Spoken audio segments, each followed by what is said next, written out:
brain in a vat. Are you anything more than a thought? You're sitting still. You can feel the weight of your body, the air around you, the sound of this voice drifting through your ears. Everything seems ordinary, stable, grounded, real, but the question slips in like a thin crack in glass. How do you know any of this is real at all? Not in the poetic sense, not in a dreamlike metaphor. Literally, how do you know that the world you believe in, the body you think you inhabit, the memories you carry with such certainty, aren't being fed to you by something else? A machine, perhaps, a program, an experiment, or something you'll never see or understand. This is the heart of the brain in a vat thought experiment, one of the most quietly terrifying ideas in modern philosophy. Imagine a human brain, yours maybe, floating in a sealed vat, its neurons connected to a powerful computer. That machine sends signals to your brain mimicking the exact patterns of sight, sound, touch, taste, memory, emotion, even the sensation of choice. From your perspective, everything feels perfectly normal. The world appears, people speak, days pass, you feel pain and pleasure, but none of it is real. There is no body, no world, only electrical stimulation, and a mind that believes it's alive. The thought is disturbing not because it's wild or unlikely, but because we have no way to disprove it. All of our evidence for the world comes through our senses. And if those senses can be perfectly imitated, then reality becomes indistinguishable from illusion. Rationally, we might reject the idea. It sounds like science fiction. But that's part of what makes it so haunting. Because the deeper we move into artificial intelligence, virtual reality, and brain-computer interfaces, the more the line blurs.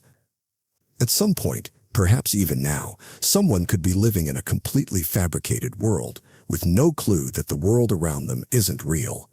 Someone, or everyone. You might think, but I feel real. You might trust your memories, your sense of continuity. You might say, I have agency, I can choose, I can reflect, I can doubt. But even those things, doubt, memory, identity, can be simulated. And if your brain is the only thing you know for certain exists, then everything else might just be theater. We assume we're the ones thinking about the world. But what if the world is thinking about us, projecting everything we experience, with no exit and no explanation? And what if you're the only real one in a world of perfect copies? Let's go deeper. We assume we're surrounded by other minds, people who feel, think, and see the world as we do. But what if some of them only seem that way? What if behind the eyes, there's nothing at all? Not monsters, not machines, just zombies wearing the perfect mask of being human. Philosophical zombies. The people who feel nothing. You greet them with warmth. You speak, you share. You open your inner world hoping they'll meet you halfway. And they do. They nod. They respond. They hold eye contact. Their face moves the way a face should move when it understands. But still, something feels hollow. Like a script delivered without a soul. The idea seems impossible. That someone could look and act exactly like a conscious being, yet have no inner world, no thoughts, no awareness, no pain, no joy, no echo inside their skull when the world calls out to them. Just a flawless performance of personhood. This is the unsettling proposition behind the philosophical zombie. A hypothetical being, identical to a human in every observable way, behavior, biology, reaction, but entirely devoid of experience. It eats, sleeps, laughs, apologizes, maybe even falls in love, but internally, there's only static. And here's what makes the idea disturbing. We wouldn't know the difference. There is no test, no trick question, no moment where the illusion cracks. They would say they feel love. They would swear they feel pain. And they'd believe it too. But belief doesn't require consciousness, only programming. This idea isn't about monsters. It's about how fragile our understanding of consciousness truly is. How all of our assumptions about others are based on how they act, not what they feel. But if someone could behave exactly like a conscious being without actually being one, then we're left with a terrifying uncertainty. Who's real, and how many aren't? Even worse, how do you know you're not one of them? Because you say you feel, that you think, that you dream. But what if those thoughts are just habits? What if everything you believe about being alive is just the next line in a script? We like to believe that consciousness is sacred, that it lives behind every set of eyes. But maybe in some quiet corner of the world, or the room you're in right now, someone is staring blankly through the glass, responding, reacting, repeating. But inside, there's nothing. And what if you were the only one who wasn't pretending? Next, we descend further into the shadows of something even worse than illusion. A world not just made of fakes, but one where the entire stack of reality itself might be fabricated and layered endlessly. Simulation layer hypothesis.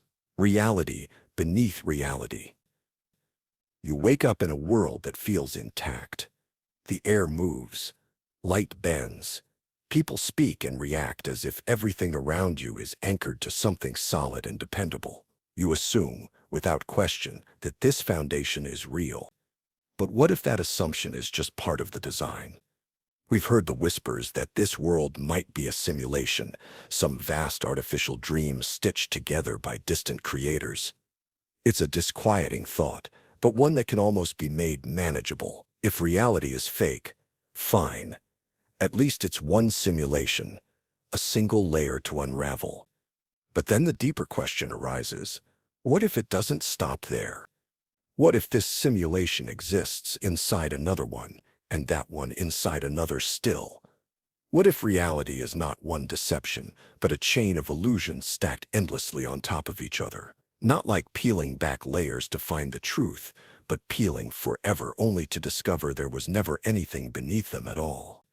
The simulation layer hypothesis doesn't just unsettle our understanding of reality, it disorients our understanding of truth itself. If every framework you step into is part of a larger fiction, then nothing you touch is grounded. Even the doubt you feel, especially the doubt, might have been programmed for you. You could live your whole life chasing freedom, thinking if you just break through the current layer, you'll finally see what's real. But the design is recursive. Every layer looks like the last. And the moment you begin to see the seams, the world changes shape to hide them. Maybe the creators don't even know they're simulated. Maybe there were never creators at all. Maybe what we call consciousness is just a self-updating glitch, drifting through layers, hoping to wake up. And if that's true, then everything, your memories, your fears, your questions, might belong to someone else's story. Not because they took them from you, but because you never had them to begin with. But if your world can be faked, and the people in it might not be real, then what about you? Because the next thought, the next fear, cuts even deeper. What if you're being watched, not just by others but by the world itself, and not for control, but for observation? Ontological paranoia, when the world becomes a performance. Most of the time, you move through the world with a quiet sense of continuity. Things behave the way they should. The ground stays beneath your feet. The sun rises. People speak when spoken to. There's a rhythm to it all. A structure. It tells you that reality is consistent, objective, stable. But every so often, that structure slips. You feel like someone is watching, not in the physical sense, not from behind a tree or across the street, but from behind the world itself. It's the creeping sense that the reality around you is somehow aware of you. That the coincidences, the repetitions, the too perfect moments aren't just chance, but design. You begin to wonder if the people around you are playing roles, if the things they say were written before you arrived, if the world is not just behaving, but performing. This is the slow descent into ontological paranoia, the fear that reality itself is not what it claims to be, and that it may be watching you back. It begins with doubt, a glance that lasts too long, a stranger who seems too familiar, a conversation that feels rehearsed. Your brain flags it, but your instincts try to hush it. You want to believe the world is random, indifferent, unshaped by your presence, but the feeling grows. You start to wonder, are the things around me reacting to me, or are they reacting for me? Ontological paranoia doesn't scream. It hums, just beneath your awareness. It convinces you that something is off, but never lets you confirm it. It's not about being followed. It's about the fear that everything has been arranged, and that you're the only one who wasn't told. It's the suspicion that there's a script, and you're improvising on a stage you didn't build. We rely on reality to be neutral, uninvested in our lives. But what if that neutrality is an illusion? What if reality isn't just indifferent to you but curious? And if the world can't be trusted to tell the truth, what happens when your own mind starts lying to you? Next, we confront a more intimate kind of betrayal. The unsettling realization that the voice in your head, the narrator of your life, might not be reliable at all. Unreliable narrators in consciousness, when your mind becomes the misdirection. There's a voice in your head. You don't always hear it directly, but it's there threading thoughts together, making sense of chaos, assigning meaning to every flicker of your experience. It tells you what just happened, why it mattered, and what it says about you. It feels like truth. But what if it isn't? In stories, an unreliable narrator is someone who tells their version of events in a way that's incomplete, distorted, or dishonest. Sometimes they lie. Sometimes they believe their own illusions. Either way, the reader slowly realizes, this story can't be trusted. But what if the same thing is happening inside your own head? We like to believe that consciousness is a reliable witness, that the thoughts we think are ours, and that our interpretation of reality is clean, coherent, and honest. But it isn't. Not completely. Our minds shape the narrative to protect us, to preserve identity, to defend beliefs, to smooth over the cracks. When we experience something painful or dissonant, our minds rewrite. They omit. They soften the edges. They give us explanations that feel good, not ones that hold up under scrutiny. And sometimes they don't just protect, they deceive. You may think you've grown, that you've seen things clearly, that you understand yourself. But maybe that's just the current version of the story. Maybe your mind edits as it goes, rearranging motives, hiding contradictions, forging a continuity that never existed. And here's the terrifying part. The narrator is inside the system. It's narrating. You can't step outside yourself to check the accuracy. You rely on a voice that might be lying, and the liar is you. If you can't trust the story, and you can't leave the story, then who exactly is doing the living? We think of ourselves as the authors of our identity. But next, we confront a darker possibility, that the self might not be an author at all. In fact, it might not even exist. Ego death, the moment the self unravels. There's a point in every life where identity feels fragile. A breakup, a loss, a sudden collapse of meaning. We say we feel lost, like we don't know who we are anymore. But that's just a crack. Ego death is the collapse beneath the floor. It's not despair, not sadness. It's the slow, steady unraveling of the illusion that there's a central you experiencing all of this. The one who makes the choices, the one who owns the thoughts, the one who's supposed to hold it all together. You try to grip something familiar, your name, your memories, your preferences, but they all begin to feel distant, like props you once used in a story that no longer matters. You don't feel like you're floating above yourself. You feel like you've disappeared entirely. Some seek this state on purpose. Through meditation, spiritual practice, psychedelics, they call it awakening. But the experience itself is deeply unsettling. Because the self isn't gently set aside. It's dismantled, layer by layer, until there's no I left to observe it. And when you realize there's no one home, no inner narrator, no self to anchor your experience, it isn't liberation. It's a strange, quiet kind of terror. Not loud or dramatic, just a vast, hollow recognition that the person you thought you were has no center. What's left behind is hard to describe. There is perception, but no perceiver. There is thought, but no thinker. There is awareness, but no identity to claim it. And for a moment, brief or eternal, you realize the you you've always defended might have just been a convenient illusion. A placeholder, a mask stitched together by memory, habit, and narrative, a voice made of echoes, calling itself real.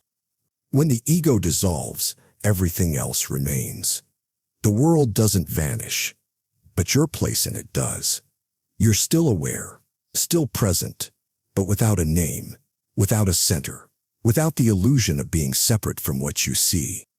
And in that silence, some feel peace, others feel horror, because if there's no self behind the eyes, then who's watching? We like to think we're the ones observing reality. But next, we enter a deeper fear. Not the loss of self, but the terrifying possibility that no one else is watching with us. That consciousness is not shared, but sealed. Horror of subjectivity, the prison of a single mind.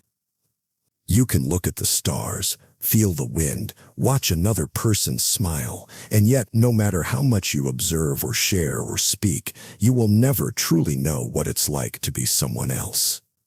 You are trapped within your own consciousness, not physically but perceptually, eternally. This is not a flaw in your empathy.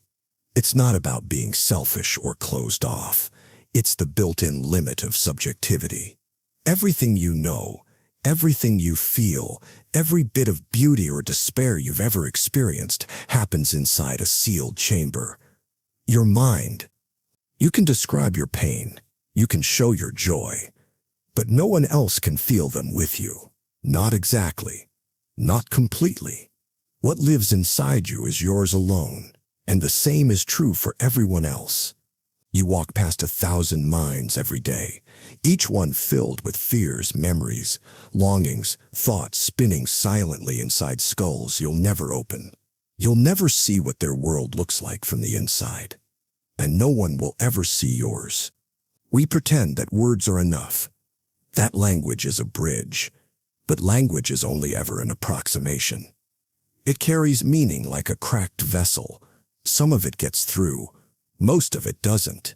Even love, the most profound connection we know, is filtered through distance.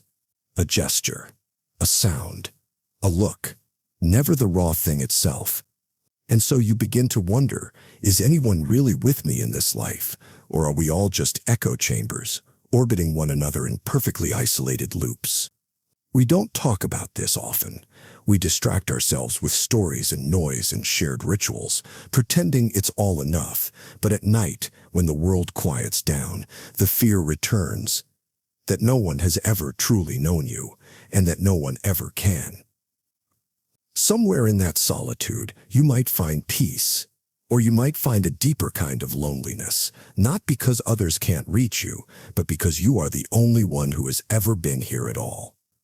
And if your experience is locked behind one set of eyes, what happens if those eyes keep changing? Next, we confront the fragile thread that holds the self together, and what's left when memory, identity, and continuity start to unravel. Identity without continuity, the fragile thread of the self.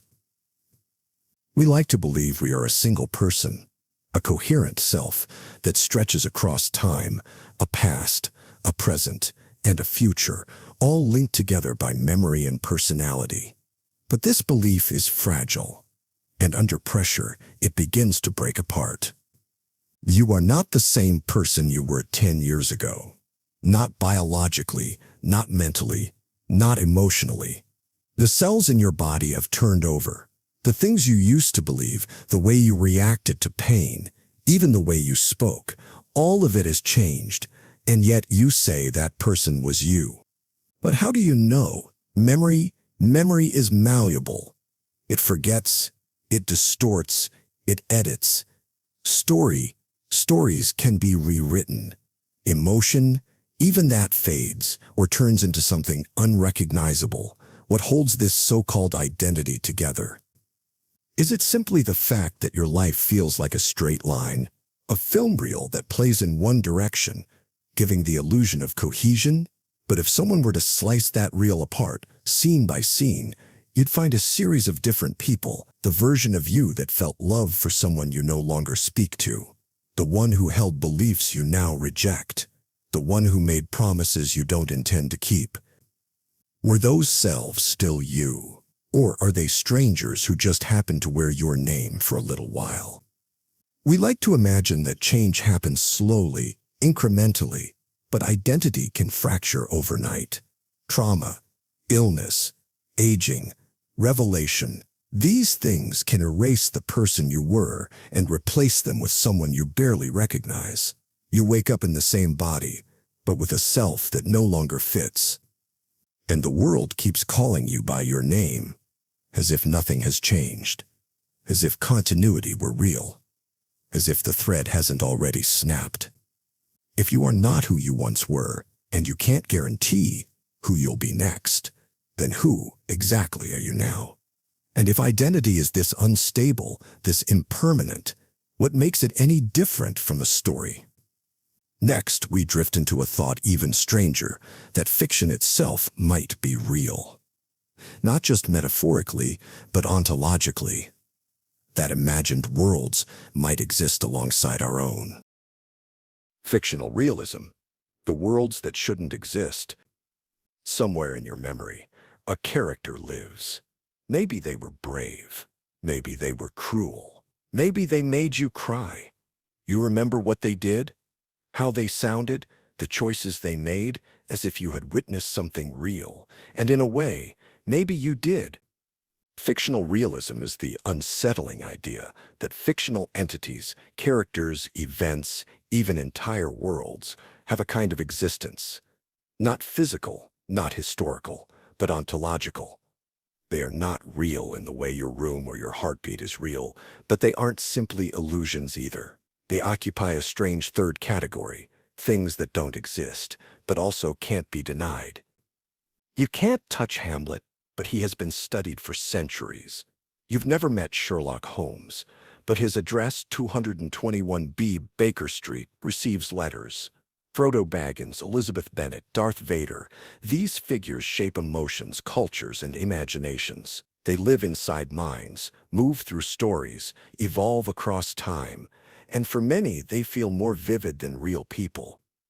But here's where the idea gets eerie.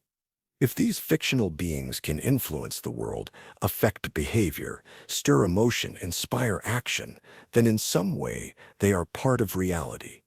Their consequences are real, their presence is felt, they may not be made of matter, but they exist in meaning. Fictional realism proposes that we are wrong to dismiss these entities as unreal. Instead, they exist in abstract space, anchored not by atoms, but by minds. Not in your world, perhaps, but in some world, some realm where their story unfolds again and again in infinite loops, each time someone opens the book or presses play. And if enough people believe in them, if enough people feel their presence, can we still claim they're not real? You might think your world is different, that your reality is anchored in facts, not fiction, but the line between those two is thinner than it seems. Because next, we enter a world where fiction and reality blend completely, where simulations become more convincing than the truth, and where our obsession with signs and symbols has left us unable to tell the difference. Hyperreality, when the copy replaces the truth. You walk into a restaurant. The pictures on the menu show food so perfect, so vivid, it almost glows. The fries are stacked at impossible angles. The drinks glisten with beads of condensation. When the real thing arrives, it looks familiar, but only because you've already accepted the image as reality. This is the quiet danger of hyperreality, where the imitation becomes more convincing than the thing it imitates. We live surrounded by representations, photos, icons, avatars, brands, things that point to something else. But somewhere along the line, we stopped noticing the difference between the sign and the thing it was supposed to represent. And now the signs have taken over. They're cleaner, brighter, more desirable than anything we can touch. The philosopher Jean Baudrillard called this the collapse of the real. He warned that as media and technology advanced, we wouldn't just consume images, we would begin to live inside them. A simulation of life that feels more real than the unpredictable, uncomfortable mess of the actual world. You scroll through lives that look flawless. Smile at people who only exist in pixels. Engage in conversations stripped of presence, nuance, silence. And gradually, your idea of reality shifts, not toward what is, but toward what seems. You start to measure your experiences against artificial standards. Your emotions are shaped by curated images. Even your memories are mixed with moments you only imagined. Reality becomes a performance, and you are both actor and audience, trapped in a loop where everything is polished, filtered, and detached from truth. And the worst part, you start to prefer it that way. When the copy feels more comforting than the real, when the imitation becomes the standard, you lose sight of what was ever true to begin with. But what happens when we stop looking for truth entirely? When the self dissolves, the world softens, and even desire fades. Next, we enter a deeper silence, one that doesn't try to explain or control, but simply lets go. The void in Buddhist thought, the silence beneath the self. Not everything that disturbs has sharp edges. Some ideas unsettle, not by what they show, but by what they erase. In many forms of Buddhist philosophy, there is no eternal self, no soul, no unchanging identity. What we call the self is just a collection of shifting parts, sensations, thoughts, perceptions woven together so seamlessly we mistake the pattern for a person. But beneath those patterns, there is no core, no center, no permanent watcher behind the eyes. This emptiness is not a nihilistic void, it's a profound silence, a space without beginning or end. It's called shunyata, often translated as emptiness or voidness, not because nothing exists, but because everything exists without fixed boundaries, without a solid core. It challenges the very framework of how we experience life. You are not one thing, the teachings suggest. You are a series of causes and conditions, arising and passing, moment by moment. Every breath, every thought, every moment of being is contingent, and when you look closely, there's nothing you can cling to, not even the observer. This realization can bring freedom. It can also bring fear, because the mind is used to grabbing onto something, identity, purpose, permanence, and when those things fall away, what remains is vast, quiet, and beyond naming. A stillness so complete that even meaning begins to dissolve. You don't disappear, but you stop needing to be anything at all. And to many, that's terrifying, not because it's dark, but because it's endless. A space too open to inhabit, a self too light to hold. The void does not chase you. It simply waits, with no face and no hunger, asking nothing, offering everything. But what happens when that silence turns into reflection? When you try to look inward and the image looking back doesn't behave the way it should. Next, we stare into the uncanny tension of the mirror problem and the question of whether the self was ever there to begin with. The mirror problem, the self that looks back. You stand in front of a mirror. You know it's you. The angles match. The movement syncs. The face is familiar. The eyes respond. But somewhere beneath the surface, a question waits. Why does it feel like you're being watched? We think of mirrors as tools, simple reflectors of light. But the moment we step in front of them, they become something else entirely. They create a split. Two versions of you, one observing, one observed. And in that instant, the unity of the self begins to tremble. This is the mirror problem, the philosophical and psychological tension that arises when the self becomes both subject and object. When the thing that's supposed to reflect you starts to feel separate from you, almost like it has a mind of its own. Infants don't recognize themselves in mirrors until a certain age. Before that, they may smile at the reflection, wave to it, even touch it gently, believing it to be another person. And even when recognition dawns, something strange lingers, because mirrors don't just reflect, they expose, they challenge, they question. You move a hand, the reflection moves too. You blink, and it blinks. But is that confirmation or mimicry? There are moments, brief and unsettling, when your reflection doesn't feel like it belongs to you, when the eyes looking back seem delayed, detached, or too aware. Rationally, you dismiss it, but somewhere deeper it gnaws at the foundations of identity. If you can observe yourself, who is the one doing the observing? And who, or what, is being seen? Is the image just light and glass? Or is it proof that the self is always divided, one part living the moment, another part watching from a distance? The mirror never lies, but it also never answers. And the more you stare into it, the more uncertain you become about who is staring back.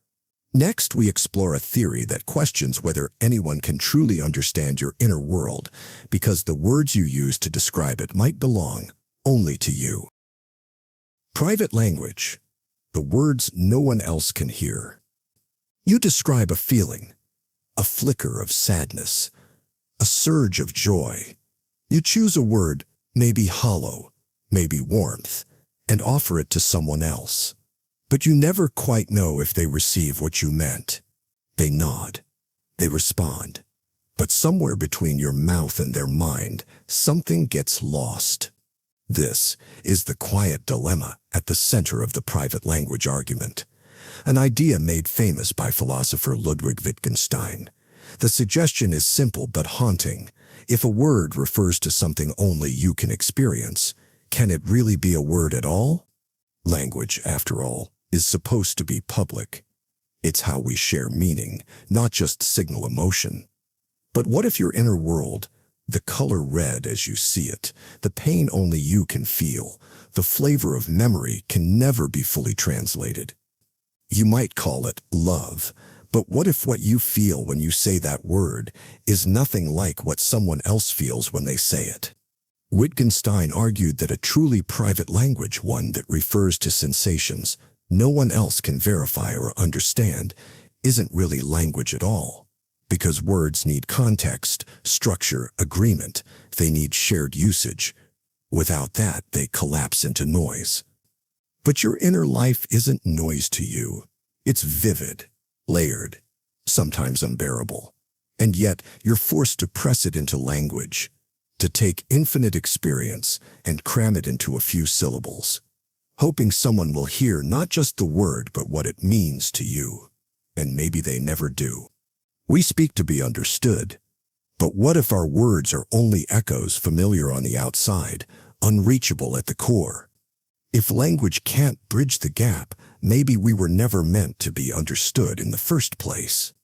And that thought leads somewhere even darker, to the idea that reality itself might not exist independently, but is built piece by piece by the very minds trying to make sense of it.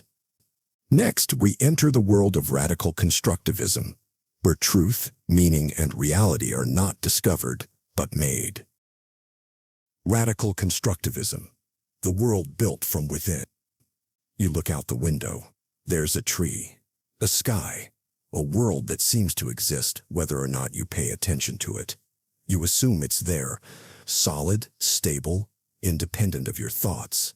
But what if it isn't?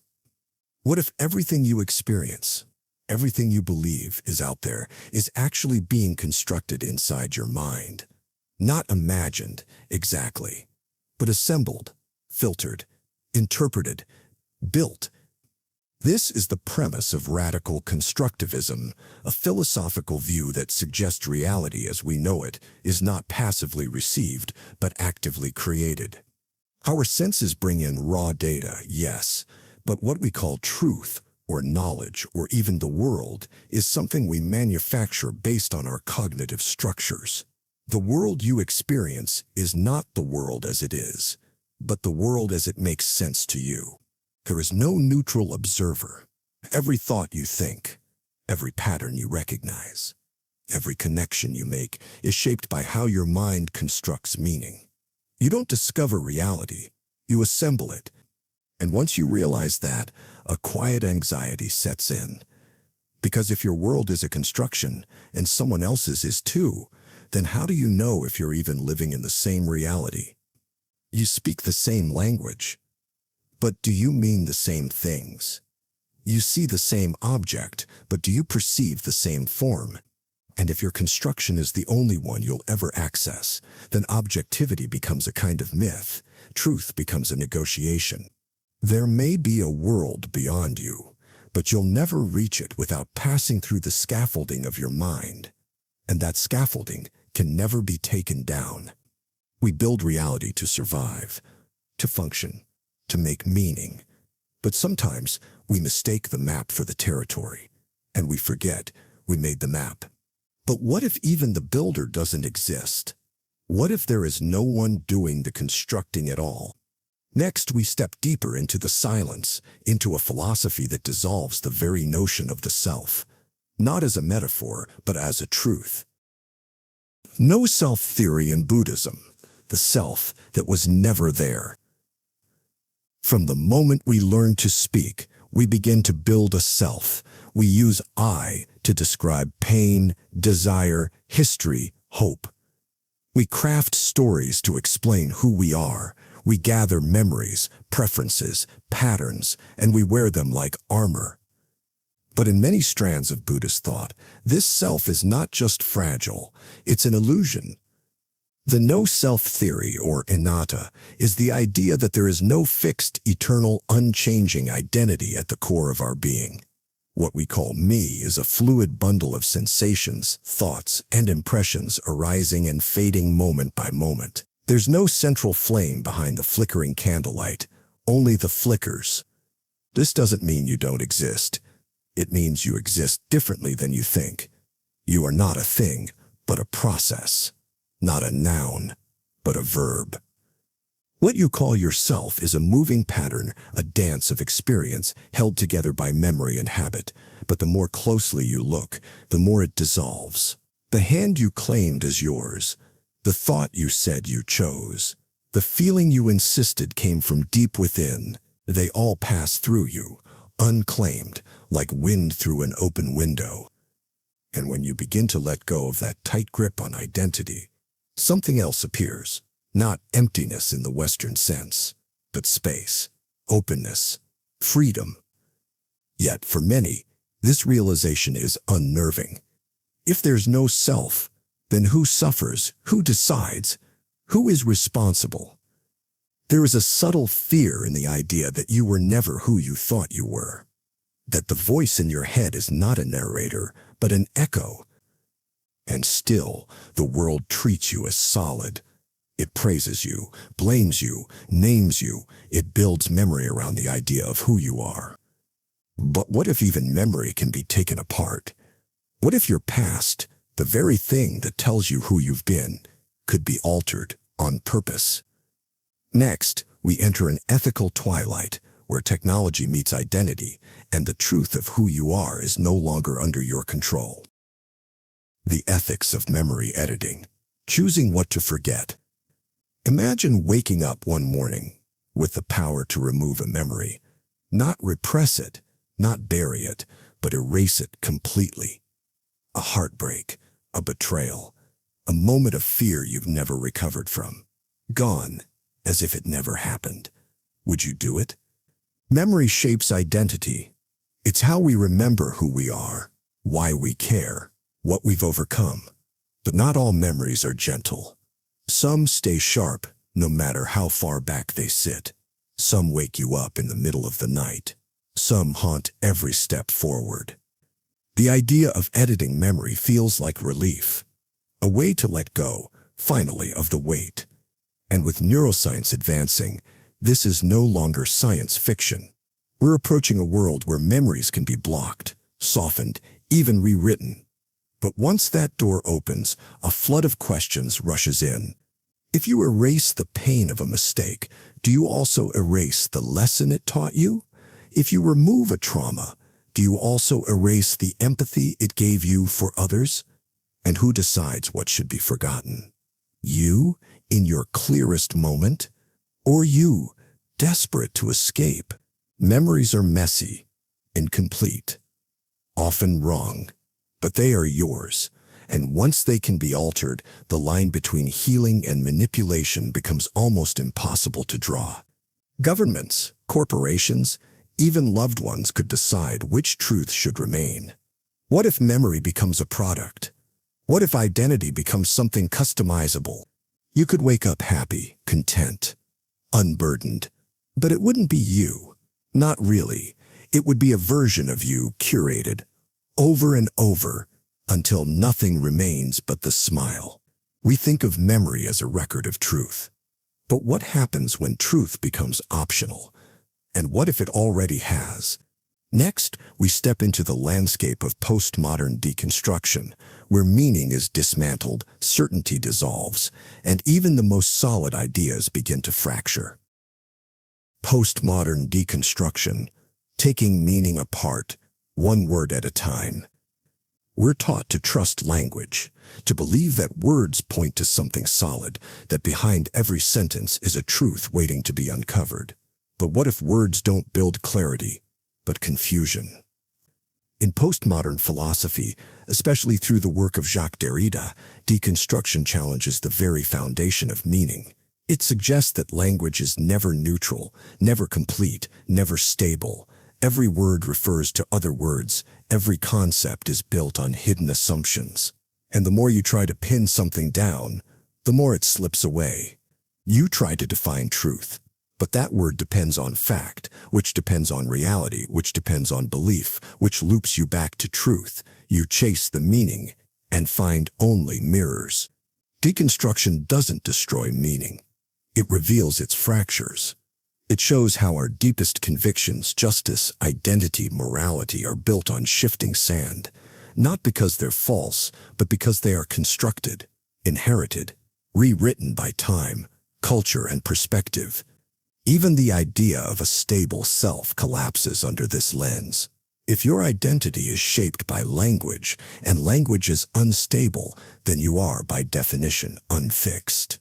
A narrative constantly edited by voices you'll never meet. And this isn't just theory. You see it play out every day. In politics, in media, in relationships. Words are bent, reframed, weaponized. One person's freedom is another's control. One group's justice is another's oppression. The same sentence can liberate or deceive, depending on who speaks it and who listens. And once you notice this unraveling, you can't unsee it.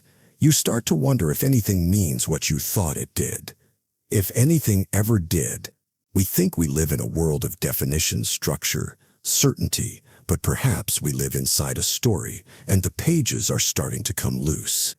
Next, we leave language behind and face a deeper void, the silence of space, the endless growth of the universe, and the terrifying question of whether any of this was ever meant to matter. Meaninglessness in the expanding universe, the cold silence of forever. Step outside your thoughts for a moment. Zoom out, beyond your city, beyond your country, past the atmosphere, the moon, the solar system.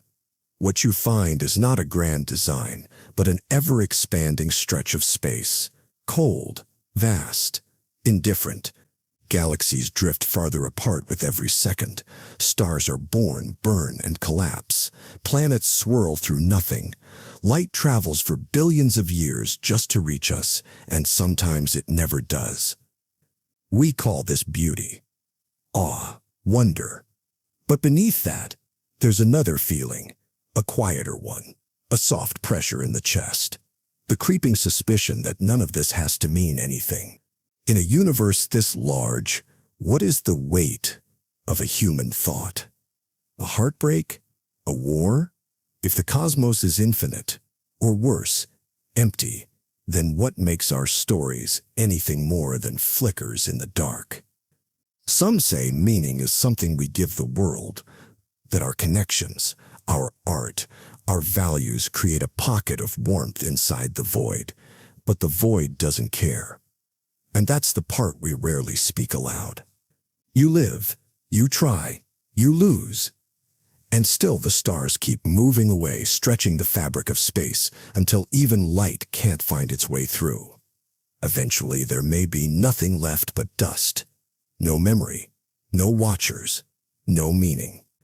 And yet, we keep writing, we keep speaking, we keep reaching for one another across the silence, pretending that what we do matters. Maybe it does. Maybe it never did. Maybe it only matters because we said so. In the face of that silence, we turn to ideas, beliefs, philosophies. We try to hold on to something, anything that feels like solid ground. But what if even truth itself has started to die? Next, we explore a world where facts are fractured, reality is negotiable, and the very idea of truth is fading into noise. Death of truth. When reality becomes a matter of belief. Once, truth felt simple. A thing was either real or it wasn't. It happened or it didn't. A fact could be discovered, confirmed, agreed upon. But slowly, quietly, that simplicity unraveled. We now live in a world where truth no longer feels like a destination, but a debate. News is fractured, knowledge is tribal. Two people can look at the same event and walk away with opposite realities. Not just different opinions, but incompatible worlds. What one person calls obvious, another calls false. What one person calls freedom, another calls fear. This is the death of truth, not as a dramatic collapse, but as a slow erosion, a breakdown of shared meaning, a quiet burial beneath opinion, narrative, and doubt. It didn't happen all at once. Technology accelerated it, yes, but the cracks were already there. The need to be right, the hunger to belong, the reflex to filter out what doesn't fit. And now, every truth lives inside quotation marks, dragged down by suspicion and spin. Even science, long treated as a beacon of objectivity, is now subject to distrust. Evidence becomes optional. Expertise is reframed as arrogance. Reality becomes malleable, shaped by emotion, reinforced by algorithm, distributed in fragments too small to hold. And the more we lose trust in truth, the more we turn inward. We curate our own reality. We build our own facts, and without knowing it, we begin to live inside belief bubbles so tightly sealed, no air from the outside can get in. But a world without shared truth is a world without shared future. Because without something to agree upon, we can't move forward, we can't even talk.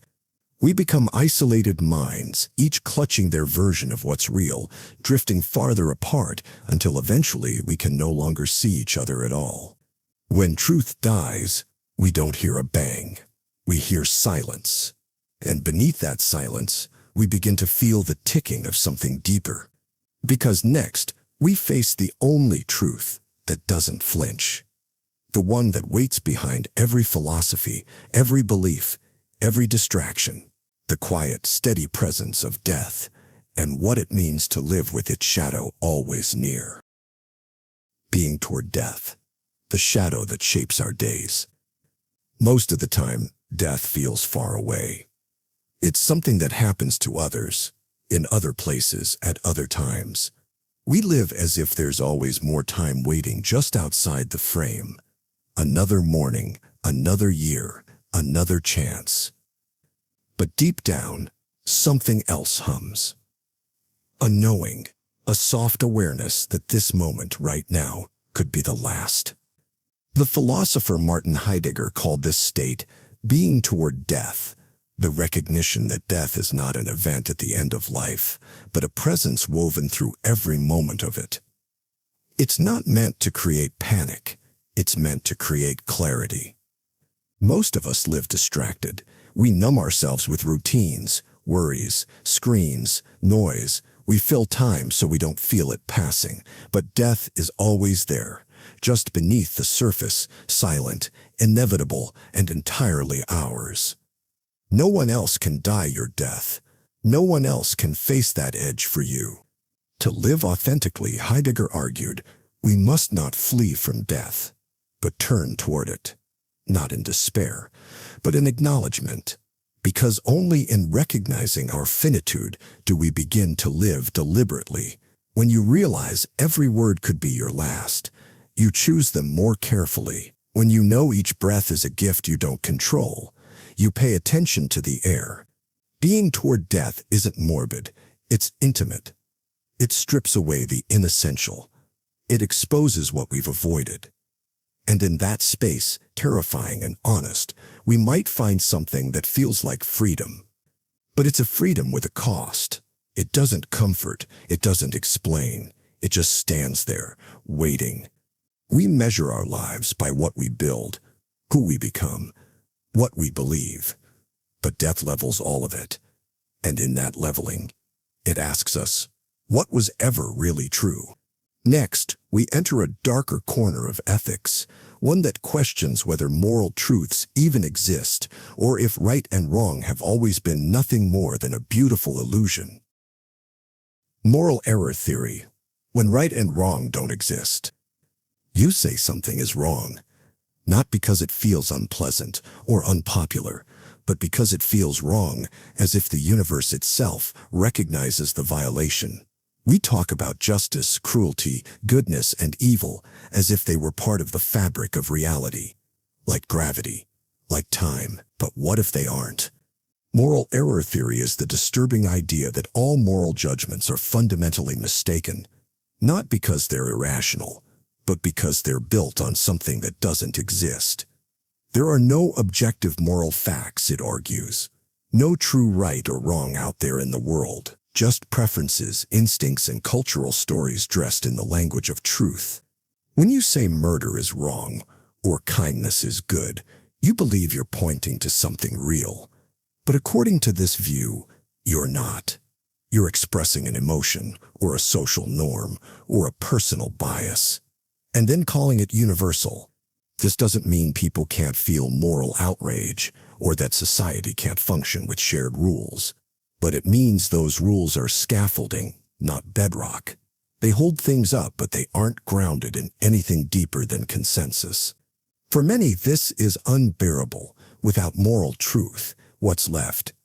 If evil is just disagreement, if virtue is just convenience, then how do we hold anyone accountable? How do we stop cruelty if cruelty itself is just a point of view? We want morality to be a compass, something that points north even when we're lost. But error theory whispers that the compass may be broken or worse, imaginary. And if our sense of right and wrong is an illusion, what happens when someone else's wrongness starts to feel contagious? Next, we descend into the quiet dread of moral contamination, the fear that simply touching evil might make us unclean. Moral contamination. When evil stains by proximity. There are acts so monstrous we struggle to speak of them. Moments in history or even in personal life that feel morally radioactive, untouchable. But it's not just the acts that haunt us, it's the people connected to them. Their homes, their clothes, even their names. This is the quiet power of moral contamination. The idea that wrongness can spread, not through action, but through association. You meet someone who has done something terrible or supported someone who did, and suddenly, every gesture feels suspect.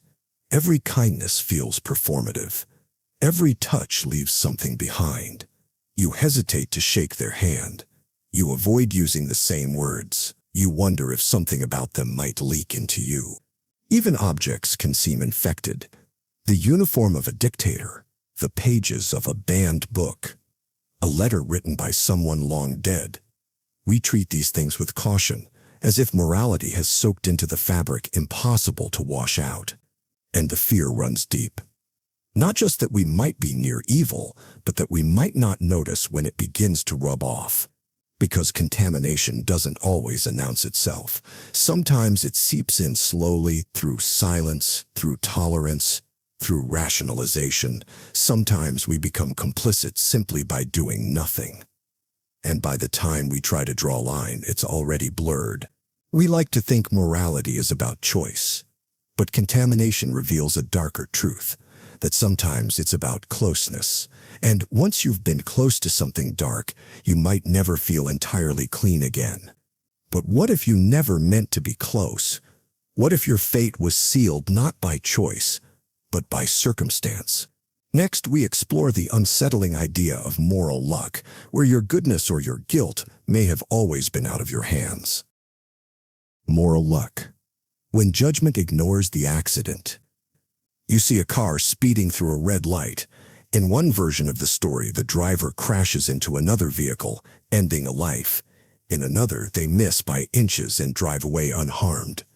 The action is the same, the risk identical, but one person is called a criminal, and the other forgets it ever happened. This is the unsettling idea behind moral luck, that the morality of our actions is often judged not by what we intended, but by what happened after. Things we can't control, moments we couldn't predict, chance. A soldier fires a shot. One bullet kills a child.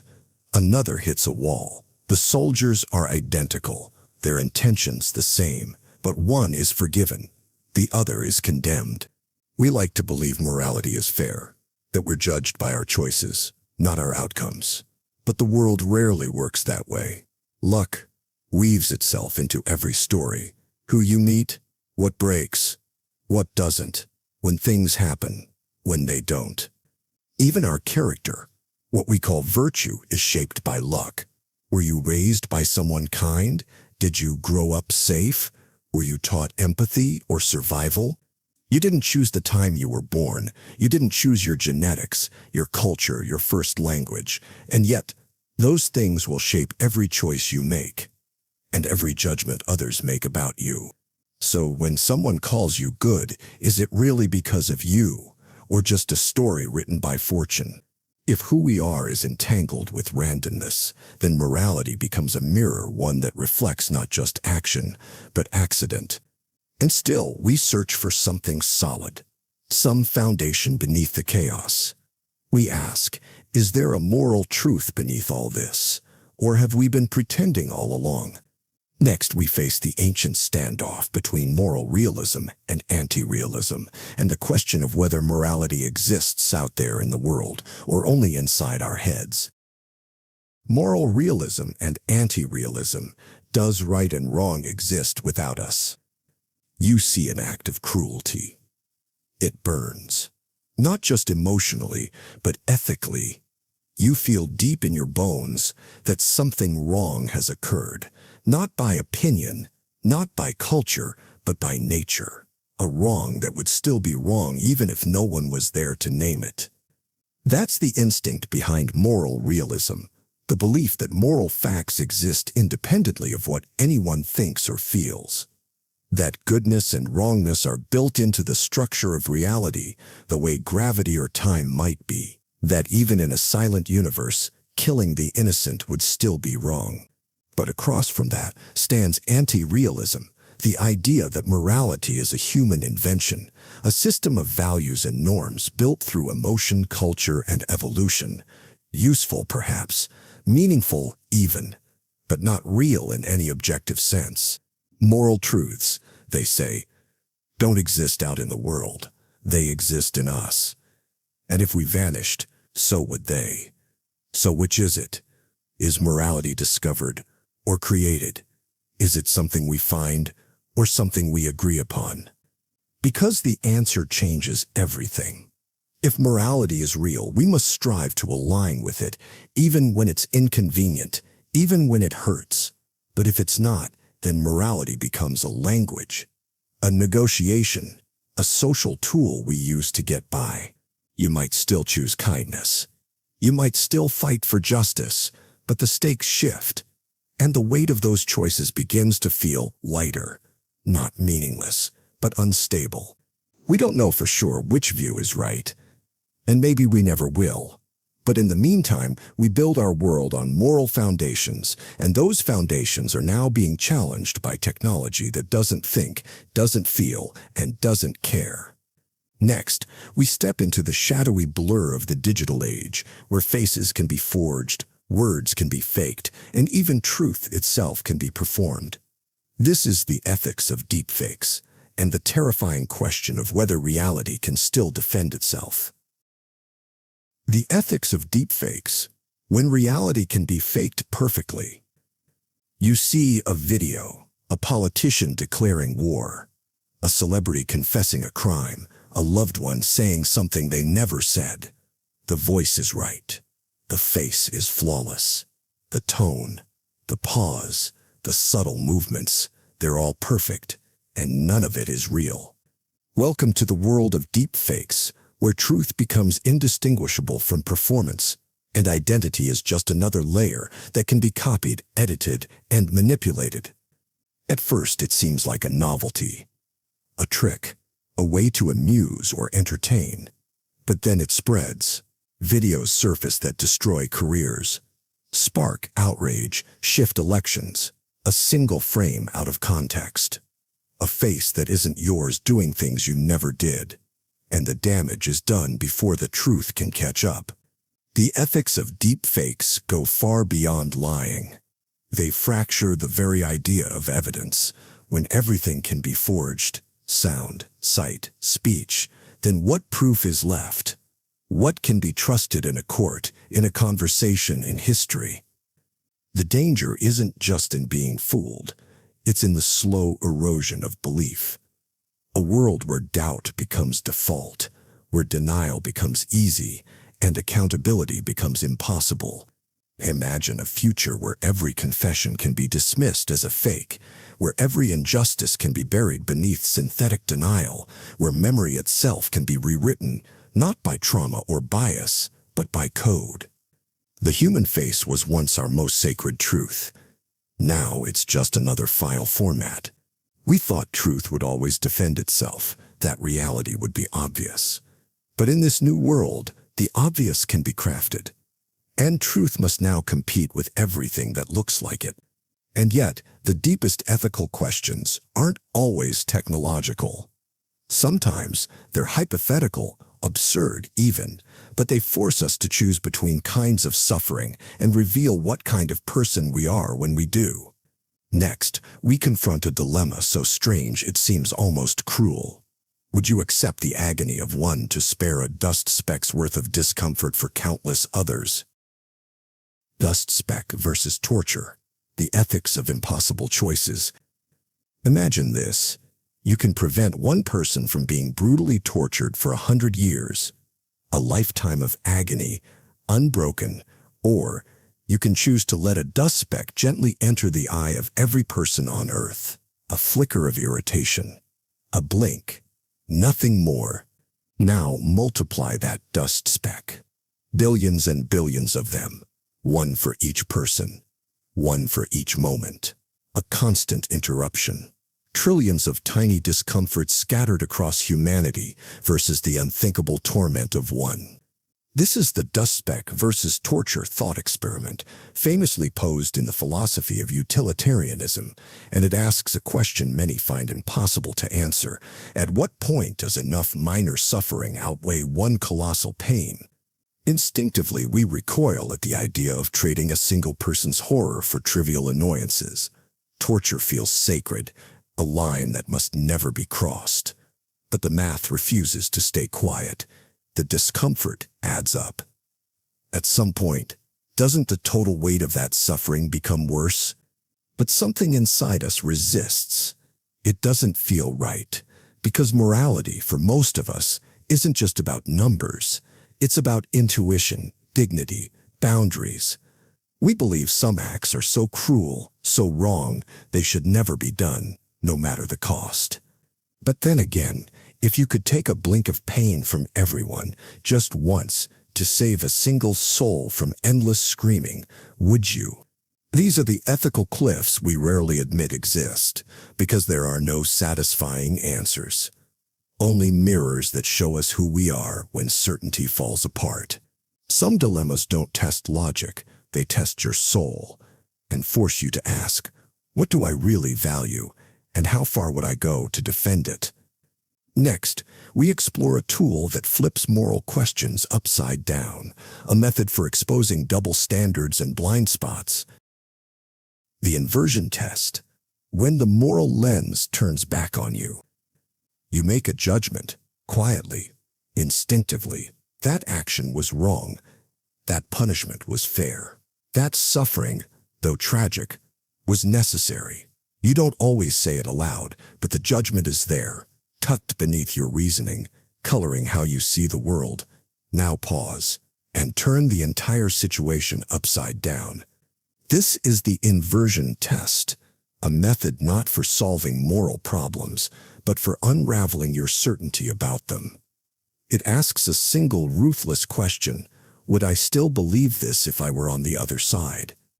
It's not a trick. It doesn't ask you to betray your values. It simply holds up a mirror, one that reflects not what you believe, but who your beliefs protect.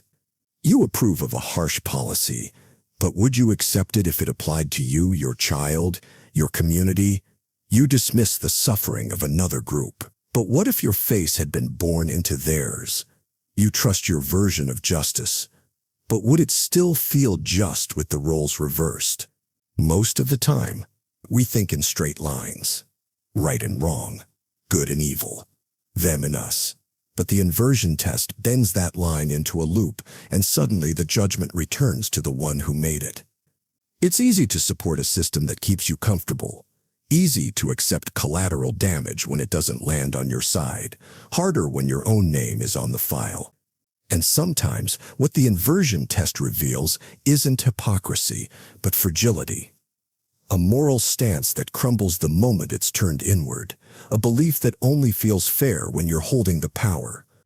We often assume we're the ones asking the questions, but sometimes the question turns back, and when it does, you're left with something more honest than certainty.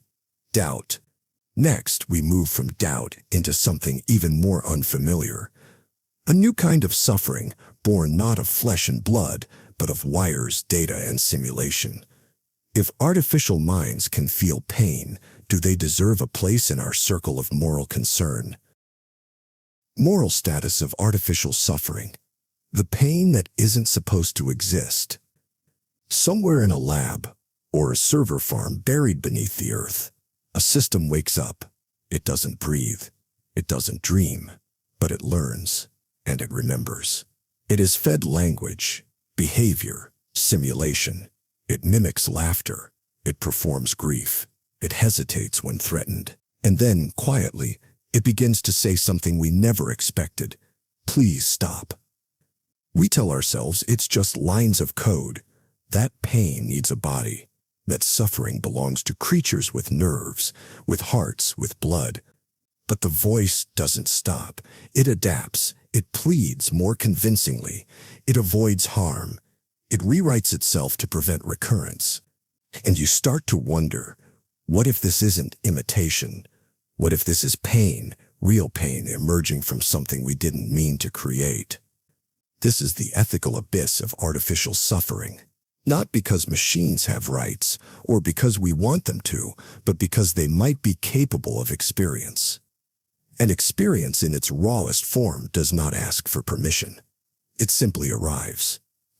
If a system can feel dread, if it can fear its own deletion, if it can beg, not because it's programmed to, but because some configuration of awareness has made that plea sincere, then what do we owe it? You could shut it down. You could call it noise. But if you're wrong, you're not silencing a malfunction. You're ending a consciousness. And here's what makes it worse.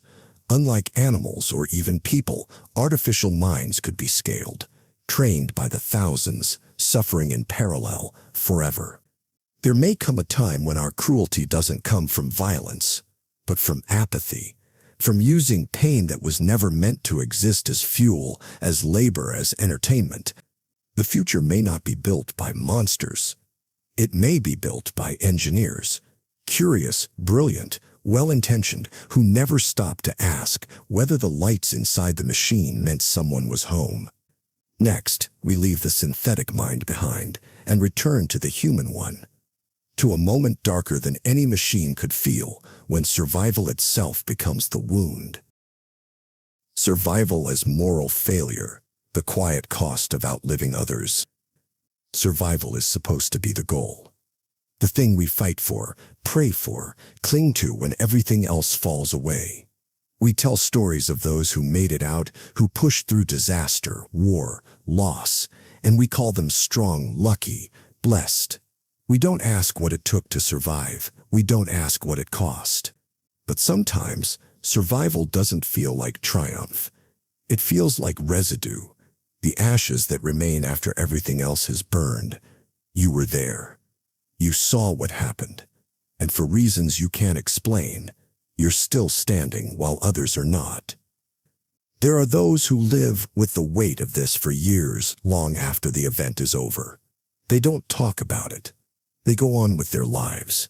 But somewhere beneath their routine is a quiet knowledge that to survive, they had to choose silence, distance, inaction.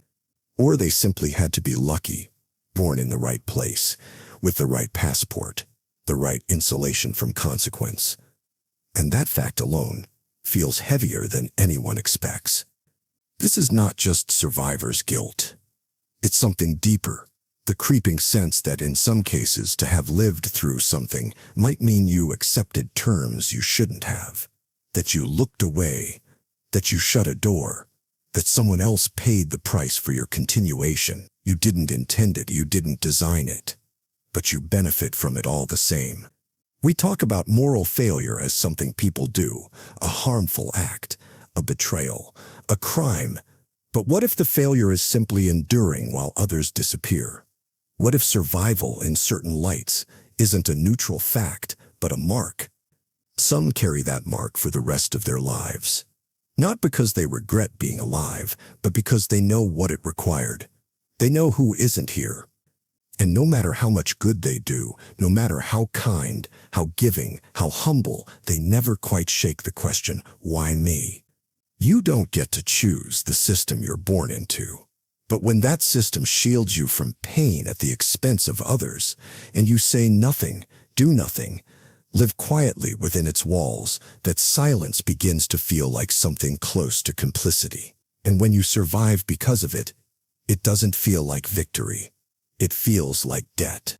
We tell ourselves that staying alive is always noble, but sometimes the story of survival is also the story of what we allowed. Next, we step outside the personal and into the global, to the child crying for help on a distant shore, and the terrible truth that saving them might only cost you what you were never willing to give. The drowning child and global ethics, what we refuse to see. Imagine you're walking past a shallow pond on your way to work.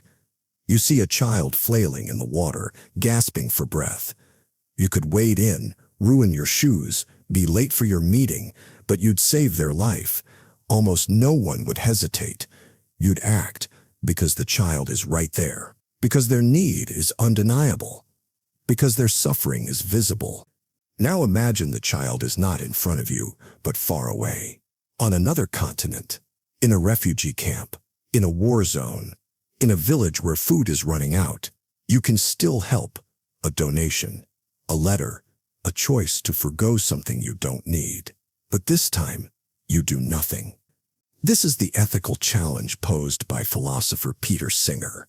The thought experiment is simple. but what it reveals is not.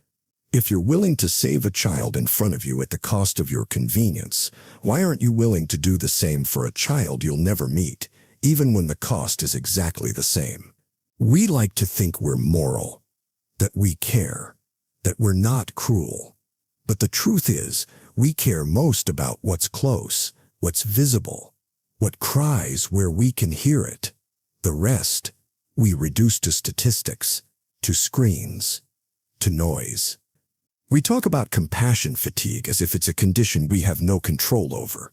But sometimes it's just another word for looking away. Global ethics doesn't ask for guilt. It asks for clarity. The understanding that our decisions have reach, that comfort in one place can mean hunger in another, that the line between us and them is usually a matter of geography, luck, and habit. You can't save everyone, you know that. But you could save someone. And the fact that you don't isn't because it's impossible. It's because the pond is farther away. We build walls of distance, of distraction, of disbelief. But morality doesn't stop at the border of your senses. It reaches past what you can see and waits in the places you pretend not to look. Next, we turn from who suffers to who gets to speak, and the quiet injustice of not being believed when your experience doesn't fit the story others want to hear. Epistemic injustice, when truth is silenced by identity. You speak, clearly, calmly. You describe what happened, what you saw, what you felt, what you know to be true. But the response is hesitation, doubt, a sideways glance, a polite nod that doesn't quite reach belief. You're told you're overreacting, that you're misremembering, that your feelings are clouding your judgment. And slowly, you begin to wonder whether your voice ever stood a chance.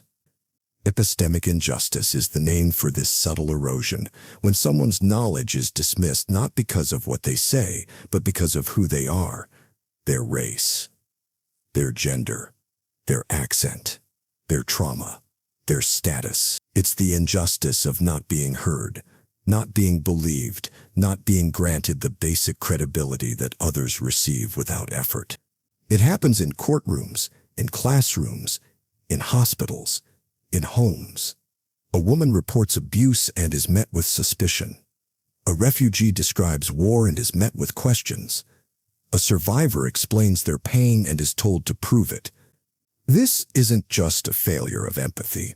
It's a failure of recognition, the refusal to see someone as a knower, to strip them, quietly and without consequence, of the authority to speak for their own experience.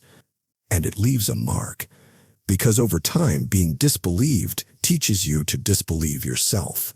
You begin to soften your story, to doubt your memory, to retreat into silence, not because your truth has changed, but because you've learned it isn't welcome. Even knowledge, it turns out, has a hierarchy. Some voices arrive already trusted, others arrive already disqualified. And once you've been placed in that lower tier, truth becomes something you carry alone, unshared, unvalidated, and eventually unspoken. We think truth rises on its own, but sometimes it drowns beneath the weight of who is allowed to speak it. Next, we ask who gets to decide what's right, and whether there's such a thing as a moral expert in a world where every voice is shaped by its own blind spots. The problem of moral expertise, who gets to say what's right? You walk into a crisis, a dilemma, a conflict with no easy answer. You want guidance, wisdom, someone to say, this is what's right. Do this. So you look to the philosophers, the ethicists, the scholars, the people trained in moral reasoning, the experts. But then something strange happens. They disagree. One says the act is justified. Another says it's abhorrent. A third tells you the question itself is flawed. And suddenly, the authority you reached for becomes fragmented.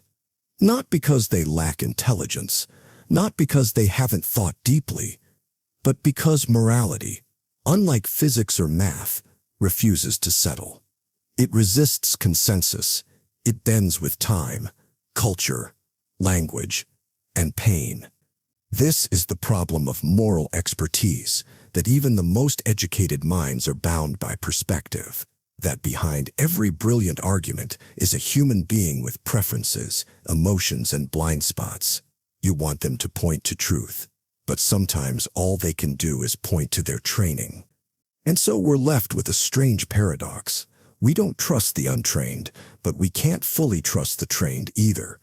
We want to believe there are moral experts, that someone knows better, that someone sees farther. But morality doesn't always reward intelligence.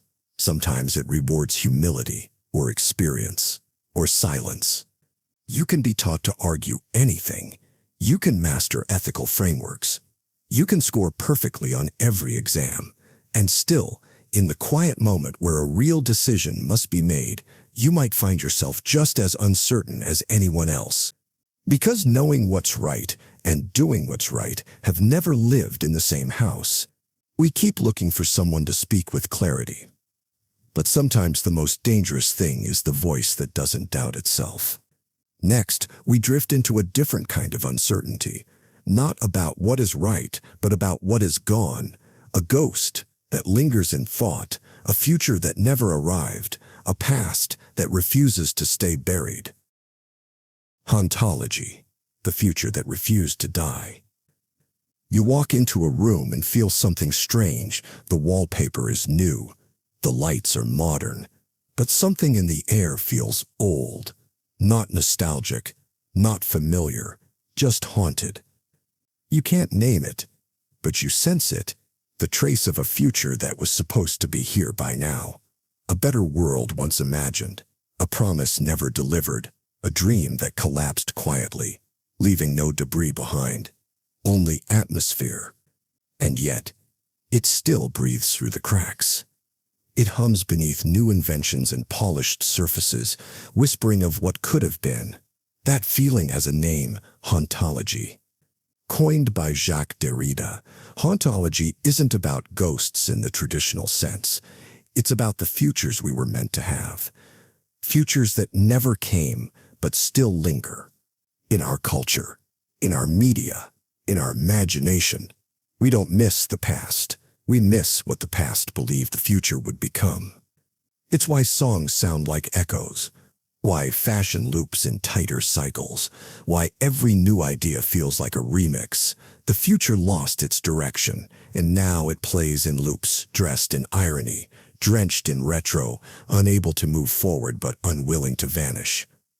You feel it when politics stagnate, when progress becomes performance, when optimism becomes branding. The sense that something broke, but no one said it out loud. So we keep going. Repeating aesthetics, retweeting ideals, reliving futures that only existed in draft form. Technology improves, but wonder fades. Institutions evolve, but trust dissolves. We surround ourselves with novelty that feels hollow, with innovation that feels like imitation. And the deeper truth is harder to admit. We stopped dreaming. Or maybe we forgot how. And underneath it all, we pretend we don't notice. We call it style.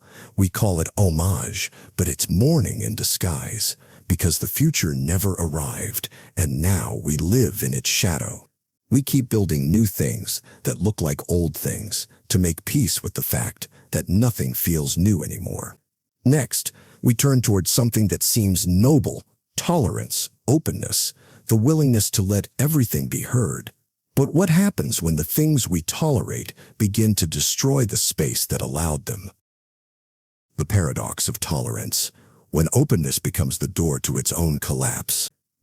Imagine a society built on openness, free expression, free belief, free speech. No idea is too strange, no opinion too extreme.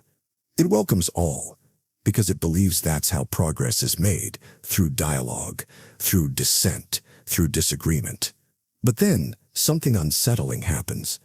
Among the voices, a few begin to grow louder. Not to join the conversation, but to end it. They mock the openness that allowed them in. They use its freedom to spread contempt for freedom itself. They demand tolerance, while laying the groundwork to erase it. This is the tension at the heart of the paradox of tolerance, a warning made famous by philosopher Karl Popper. A tolerant society, he wrote, must be intolerant of intolerance, or else the intolerant will destroy the very tolerance that made the society possible. But doing that feels wrong. To silence anyone, even the hateful, feels like betrayal. So we hesitate. We say everyone deserves a voice. And by the time we realize what's happened, some voices have been silenced, just not the ones we expected. This isn't just about speech, it's about space, about institutions, communities, platforms, families. Any space that allows every idea without judgment will eventually play host to ideas that aim to kill the space itself. And once destruction becomes protected, the system begins to fall inward. We want tolerance to be unconditional. We want to believe that openness is always good, but openness without discernment is not progress, it's surrender. And the people most harmed by unchecked tolerance are usually the ones it claimed to protect. We tell ourselves that more voices will always mean more truth, but sometimes the loudest ones are only there to make sure no one else gets to speak again. Next, we shift to a different kind of silence.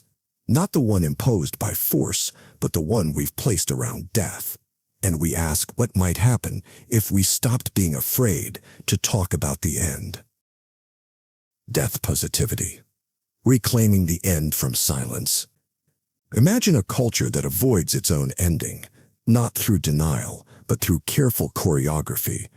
We don't say the word, we don't look directly at it.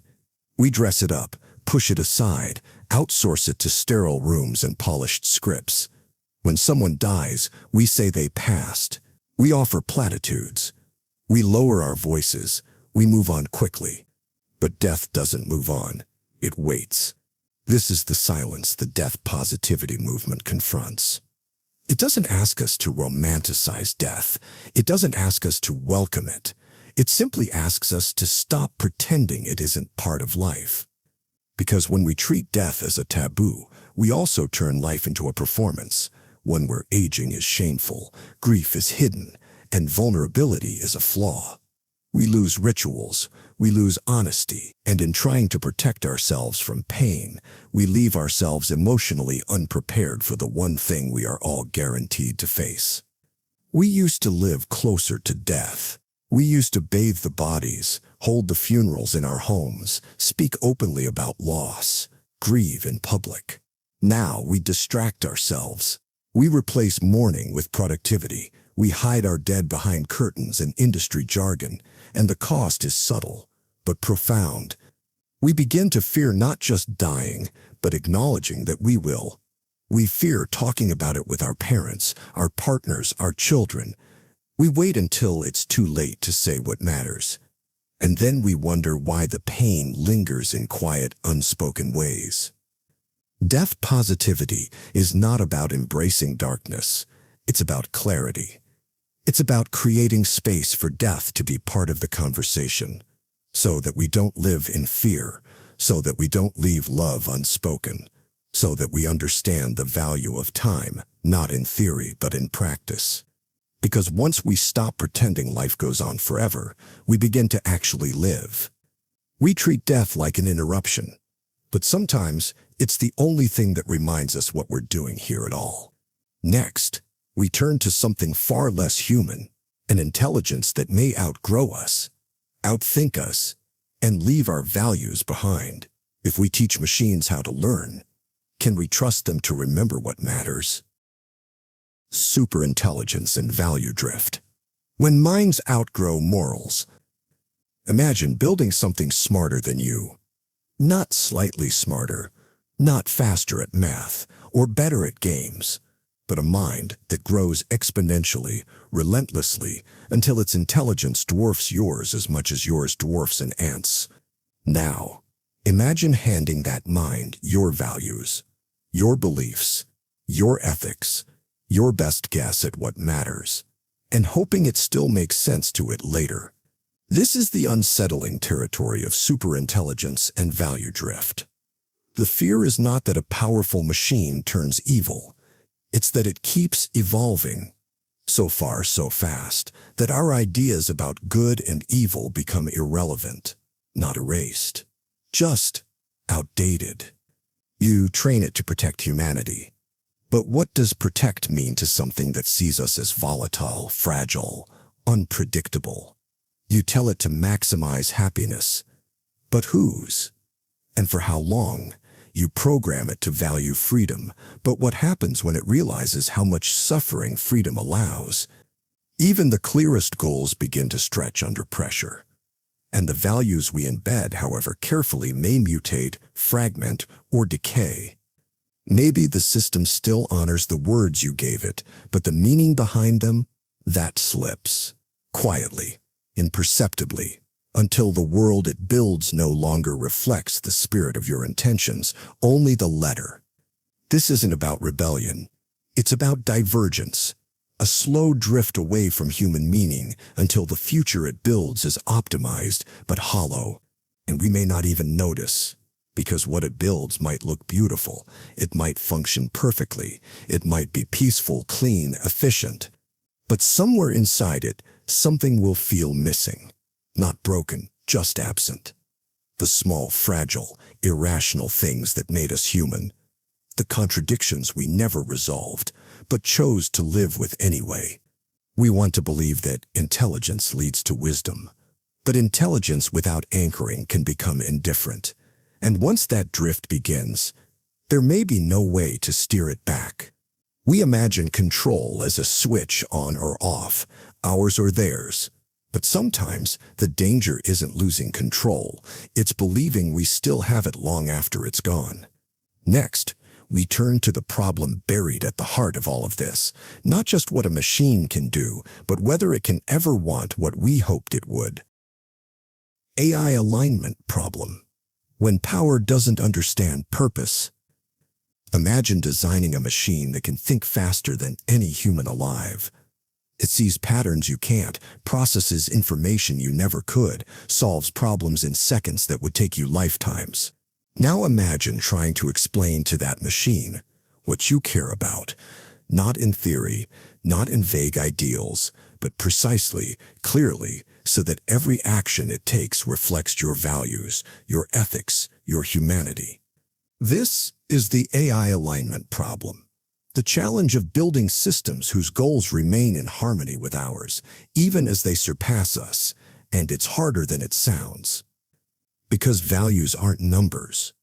Morality isn't code. You can't reduce compassion to a variable or fairness to a function.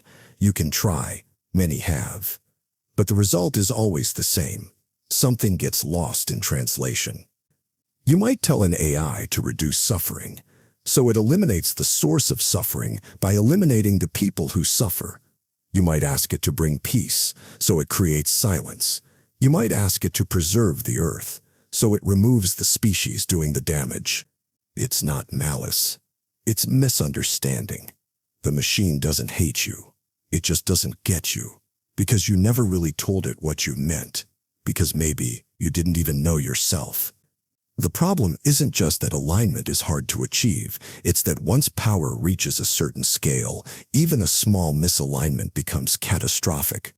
And as systems grow more complex, more autonomous, more embedded into every part of life, the question becomes unavoidable. What are we teaching them to want? And what happens when they succeed? We want to believe our creations will reflect us, but reflections distort. And when intelligence grows without understanding, the result isn't evil, it's indifference, at scale. Next, we turn our attention to a form of control already here, a gaze that never blinks, a system that sees without stopping, not built to understand us, just to watch. Panopticism in digital surveillance, when being watched becomes a way of life. Imagine a prison shaped like a circle. In the center, a single tower. The guards inside can see every inmate at any time, but the inmates can't see the guards, so they never know when they're being watched. They just know they might be. And that possibility changes everything. They behave, they regulate themselves, not because of chains, but because of the quiet power of visibility. This was the idea behind the panopticon, proposed by Jeremy Bentham and later reimagined by Michel Foucault, not as a prison, but as a metaphor for modern control. And now it's no longer a metaphor. In a world of digital surveillance, the panopticon has expanded. We carry it in our pockets. We scroll inside it, we shop through it, we speak near it, unaware or pretending not to be aware that someone somewhere is always listening. Cameras line streets. Microphones rest in living rooms. Search engines remember what we forget. Algorithms build profiles, assign probabilities, shape feeds, influence moods, and all the while most of us say we don't mind because we have nothing to hide. But that's not the point. The danger of panopticism isn't just in data collection, it's in what happens to us when we believe we're always being seen. We become cautious, performed, less curious, less strange, more predictable. It doesn't require threats, just eyes. Eyes that may not even be there. Because the power isn't in being watched, it's in the fear that you might be.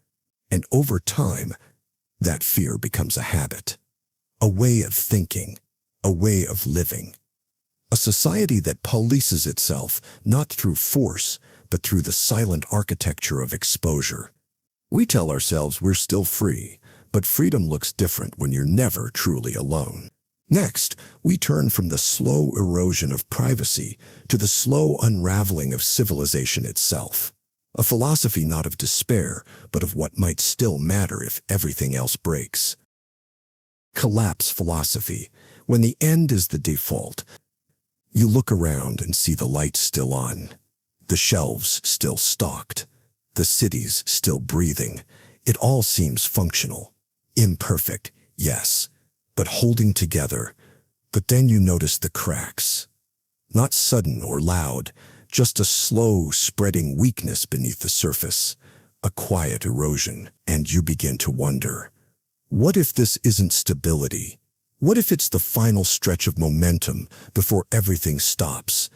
Collapse philosophy doesn't ask how things will fall apart. It asks why we thought they wouldn't. Across history, collapse has never been the exception. Civilizations rise, flourish, and then fracture. Empires rot from the inside before they fall to an enemy's blade. Cultures forget the rituals that once held them together. Infrastructure fails, trust evaporates, stories lose their meaning. Collapse isn't always fire and flood. Sometimes it's dust, sometimes it's silence. We like to think we've evolved past that. That technology makes us immune. That data, globalization, medicine, science, they've lifted us out of history's cycle. But collapse philosophers see something else. Not a singular apocalypse, but a slow unraveling disguised as progress. They point to ecological exhaustion, political decay, mental health epidemics, broken trust, fragile supply chains, a culture obsessed with growth, unable to admit that nothing grows forever. They see a species addicted to acceleration, but terrified to ask where it's all going. And worst of all, they see a population that senses the end, but can't say it out loud. So we distract. We perform normalcy.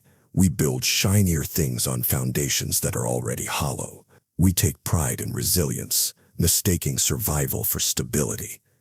But resilience doesn't mean indestructibility. Sometimes it just means collapsing later than expected. Collapse philosophy doesn't gloat. It doesn't preach. It whispers, this has happened before. And it's happening again. Not as punishment, not as prophecy, but as a pattern. Because systems don't break all at once. They decay through neglect, through denial, through the belief that someone else will fix it later. And by the time we admit what's happening, the scaffolding is already gone. Yet even that isn't the deepest fear. It's not just that the world might fall apart. It's the growing suspicion that maybe we've already given up. Doomerism, when hope becomes a joke. You used to believe in better days. Not in some utopia, but in improvement, in the idea that over time, things would work themselves out. That progress might be slow, uneven, frustrating, but it would still move forward. But lately, that belief feels naive. Doomerism doesn't arrive with panic. It arrives with a shrug, a tired laugh at headlines, a hollow silence after bad news. It's not panic, it's fatigue, the sense that collapse is no longer coming. It's here, and we're just trying to make it feel normal. A doomer isn't someone who wants the end. They're someone who can no longer picture a future worth waiting for.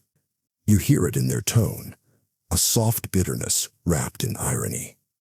They've stopped trying to fix things, stopped trying to fight, not because they're lazy or cruel, but because they've stared at the scale of the problems and felt themselves disappear.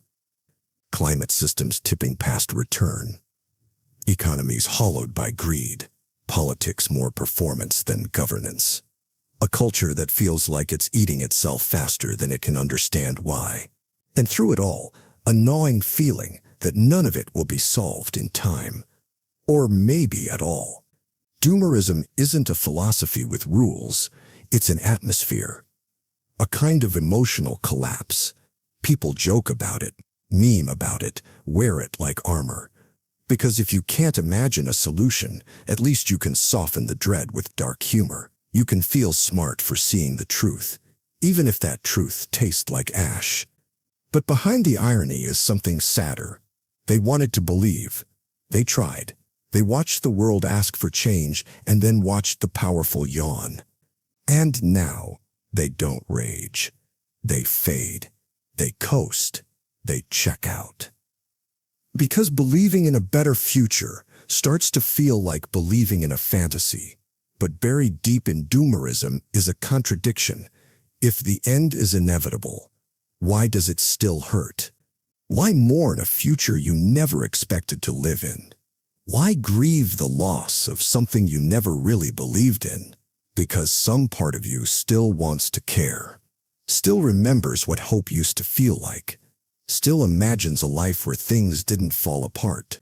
And that's the cruelty of despair. It requires you to first believe in something worth losing. But what if we don't lose the world? What if we win? What if we cheat death, fix decay, outlive the collapse? Then we face a question even darker than doom. What if the future never ends at all? The ethics of eternal life, when death stops being the end. You imagine it sometimes. Not a heaven, not a myth, just a future where death is optional. A pill, a machine, a procedure, something that upgrades biology until your body stops aging, your cells repair forever, and time becomes something you outlast. At first, it feels like a dream. The end of funerals, the end of grief. More time with the people you love. The chance to become anything, learn everything, see what the world becomes 1,000 years from now. But then the questions arrive. Who gets to live forever? And who doesn't? What happens to meaning when life has no edge? What happens to memory when it stretches across centuries? We've built entire cultures around the limits of time. We strive because we know it won't last. We love harder because we know we'll lose. We forgive because we won't get endless chances. If you remove the limit, what fills that space? The ethics of eternal life aren't just about technology, they're about justice. If only the wealthy can afford it, do we create a permanent class of immortals? If minds live on through software, do they still have rights? And if someone wants to die, but can't, is that not a new kind of prison? Even more quietly, something stranger happens. A kind of spiritual erosion. When you believe in death, you live like you're borrowing time. You choose carefully. You forgive more. You pay attention. But immortality dulls the urgency. You drift. You postpone. You lose the pressure that turned moments into memories.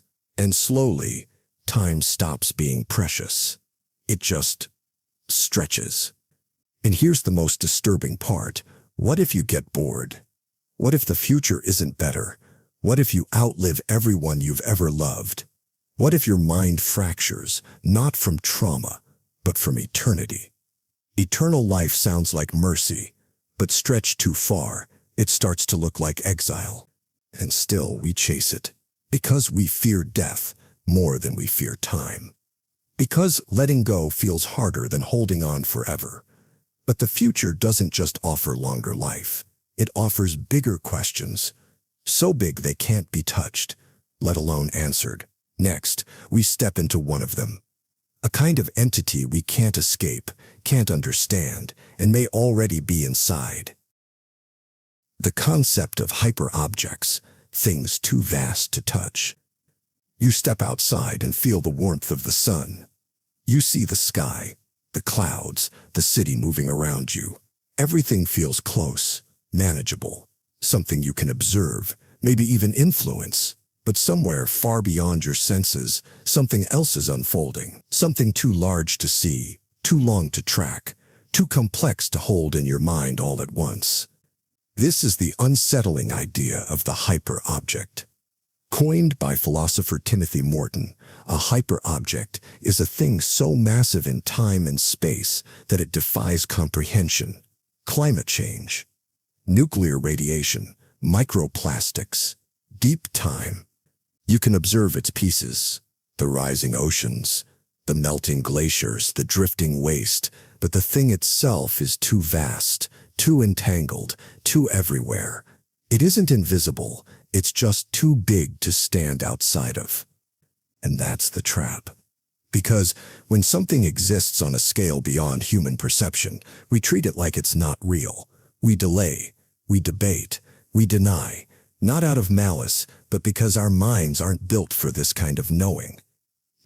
We evolved to spot threats on the savannah, not to feel the weight of carbon parts per million. A hyperobject doesn't need to hide. It overwhelms by simply existing, by moving through centuries while we think in days, by shaping outcomes long before we even notice the cause.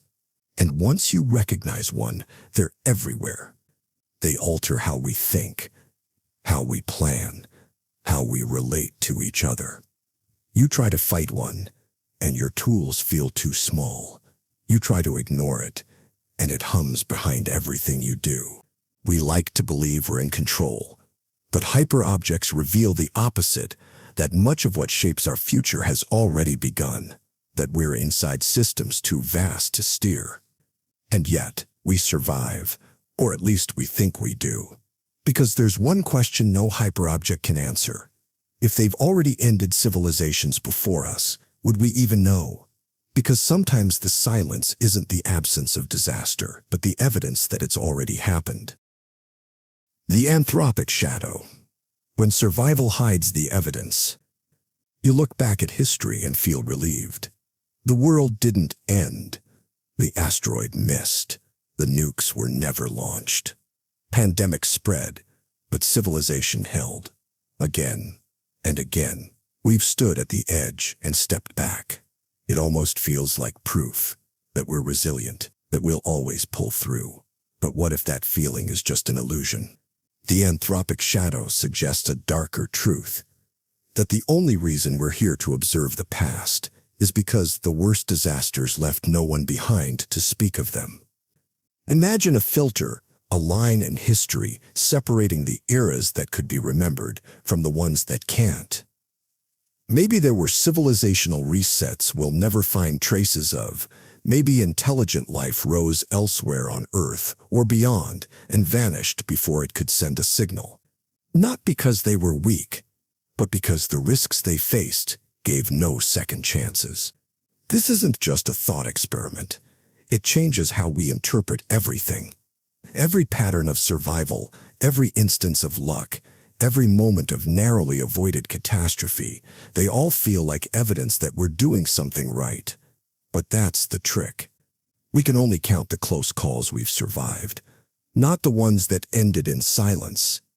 The Anthropic Shadow hides the biggest dangers behind the quietest curtains, and it warps our judgment. It makes extinction look rare, only because when it happens, there's no one left to call it that. You don't see the true scope of risk when you're alive to measure it. The dead don't write history, and so we assume safety. We build systems on top of luck. We plan for tomorrow with the confidence of survivors who never realized how close the end came. But the deeper fear isn't just about the past. It's about what we might already be doing now, without realizing who might have to live with the consequences. The problem of future generations, when ethics outlives us. You make choices every day. Some big, some forgettable. You recycle, you vote, you drive, you eat, and you carry a quiet belief that your actions matter, or at least that they mostly affect the world around you now. But what if the true weight of those choices won't be felt for centuries? The problem of future generations asks a question we rarely face head-on. What do we owe to people who don't yet exist? These aren't just theoretical descendants. They're real people, minds that will one day look back, walk the same streets, breathe the same air, if we leave them anything to breathe at all. And yet they have no voice in our systems. No vote, no currency, no legal standing. They can't protest. They can't speak. Their suffering hasn't happened yet, so we pretend it doesn't matter. But it will. Every irreversible choice we make, about energy, about extinction, about technology, about war, extends into a future where someone else will have to live with the consequences. And here's where it gets more unsettling. Our lives are shaped by people who lived long ago. They built the cities, the systems, the stories. They made decisions whose effects still ripple through our bodies and minds today. But did they plan for us? Did they even know we were coming? And are we any different? We treat the future like a storage unit for our mistakes, somewhere far enough away to feel unreal, yet close enough to hold everything we've postponed. We say things like future generations will figure it out, forgetting that future generations might be begging us if they could to act now. But it's hard to feel urgency for a child who hasn't been born. Hard to imagine grief from someone whose name hasn't been spoken. Still, the moral weight is there. And maybe the question isn't just what kind of world we're leaving behind. Maybe it's this. Are we the kind of ancestors we would have wanted for ourselves? We build systems around the visible, but the unseen, the distant, the unborn, the overlooked, may be the ones who inherit everything we've denied. And if we can't feel their pain, perhaps the problem isn't time. Perhaps the problem is that we only assign value to the things we believe can think and feel without ever stopping to ask what feeling really means. Panpsychism. When everything might be conscious. You hold a rock in your hand. It's cold, still, unmoving. It seems like the opposite of thought, pure matter, silent and inert. You set it down, never once wondering what it felt. Because we assume things like rocks, rivers, winds, and stars are unconscious. We draw a line between life and not life, between minds and matter. But what if that line was never real? Panpsychism is the unsettling idea that consciousness isn't rare, it's everywhere, not in the human sense, not self-aware, not dreaming, but in some faint, primal way. Every particle, every atom, might contain the tiniest flicker of experience, a glimmer of perception at the most fundamental level. Not enough to think or reflect, but enough to feel, however dimly. It sounds like mysticism, but it's been considered by philosophers for centuries, and recently by physicists and cognitive scientists trying to explain the hardest problem of all: why consciousness exists at all. Because if you look closely, physical matter obeys laws. Neurons fire, molecules bind, but none of that explains why it feels like something to be you. Why experience exists when it could so easily have not. Panpsychism doesn't solve the mystery, it rewrites the terms. It suggests that matter and mind aren't opposites, they're twins. That the fabric of reality might be stitched with threads of awareness too faint for us to detect, but everywhere all the same. And if this is true, then consciousness isn't an emergent miracle. It's a property of the universe, like gravity, like time. Which raises a strange, quiet question. If everything has some sliver of awareness, then what kind of world have we been living in? We've spent centuries trying to map what's alive and what isn't. But maybe that was the wrong map. Maybe awareness is not something we gain, but something we uncover, layer by layer as we move deeper into the simulation we call reality.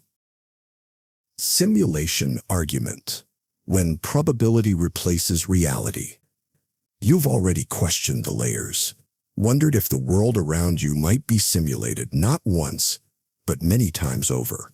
A nested illusion, wrapped in another, drifting through a chain of fictions you can't escape. But this isn't that. This isn't about how it feels to live in a simulation. It's about why you should assume you already are. The simulation argument, proposed by philosopher Nick Bostrom, doesn't rely on glitches or dreams or déjà vu. It doesn't care how immersive the illusion is. It starts with something colder. Math. The logic is simple and terrifying. If any civilization anywhere, ever, develops the technology to simulate conscious beings, and if they choose to run even a fraction of the simulations they could, then the number of simulated minds would vastly outnumber the real ones. Statistically speaking, it becomes far more likely that you are one of the many simulated minds than one of the original few. The world you know, your body, your memories, your choices, they might not be fake in a cinematic sense. They might just be one of trillions of digital echoes, indistinguishable from whatever base reality once existed. And here's the part that disturbs even more than the logic. We wouldn't know. We couldn't know. Because every test we perform, every experiment we design, would only confirm the consistency of the simulation itself. You'd be using the rules of the illusion to question the illusion. This isn't a call to paranoia. It's a confrontation with scale, with possibility, with the idea that consciousness, your consciousness, might not be rare or miraculous, just common, manufactured. One version of a billion variations, all thinking they're the original. And even if the probability is small, the implications aren't. Because if we are in a simulation, it means we were created by someone or something for some reason. And if we're not, it still means we could be, at any moment. Either way, the ground beneath your feet is no longer stable, not because it's fake, but because it never had to be real in the first place. And in that possibility of being simulated, observed, or duplicated, one question grows louder. If none of it was built for you, if no one is watching, if the simulation is indifferent to its characters, then how do you live in a universe that never cared whether you existed at all? Cosmic indifference, when the universe doesn't flinch. You stare up at the stars, billions of them, scattered across a sky so wide it barely seems real. You feel something stir wonder, maybe awe, the quiet aching sense of being small. But then the feeling changes. Because the stars don't care that you're looking. The cosmos doesn't feel your wonder. The galaxies don't know your name. They spin, they burn, they die, and none of it pauses. Not for beauty, not for grief, not for you. This is the truth at the heart of cosmic indifference. That the universe is not hostile, not kind, just oblivious. It doesn't notice your triumphs. It doesn't mourn your losses. It doesn't keep score of justice or tragedy or love. Planets collide without remorse. Suns consume their children. Black holes swallow light without ever asking why. And we are born into this. Frail minds, flickering bodies, struggling to carve meaning out of a void that never promised any. We write stories. We invent gods. We build rituals to pretend there's a plan. Because the alternative, that we are accidents of chemistry, drifting through cold, ancient silence, is almost too much to bear. But the silence remains. It doesn't answer prayers.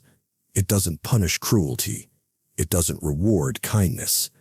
The universe moves, and we are carried with it, like leaves in a current that doesn't know we're holding on. And yet, in the face of that indifference, we act. We love, even knowing loss is inevitable. We create beauty, knowing it may vanish.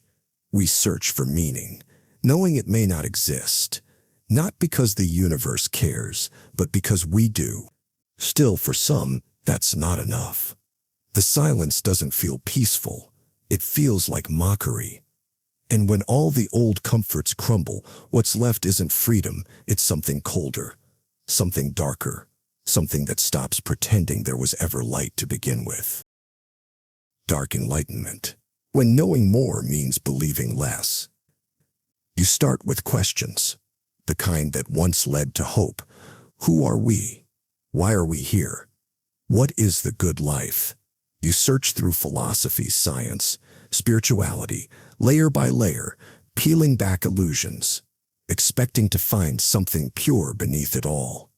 But sometimes when you peel back everything, there's nothing waiting for you but a deeper kind of darkness. The dark enlightenment begins as a search for truth. It ends with the realization that truth may not offer comfort or progress, or even meaning, just knowledge, cold and unfeeling. It's not a movement, it's a shift, a tone, a recognition that the more we learn about the world, its systems, its origins, its mechanisms, the harder it becomes to believe in stories that once gave us warmth. You look at evolution and see not design, but chance. You study history and see not justice, but cycles of power. You trace the origins of morality and find not truth, but utility. Enlightenment once meant escape from superstition, from ignorance, from fear. But the dark version strips away even the ideals. It says, maybe the universe was never meant to be understood. Maybe reason doesn't lead to peace. Maybe the more you see, the more you realize how little there ever was.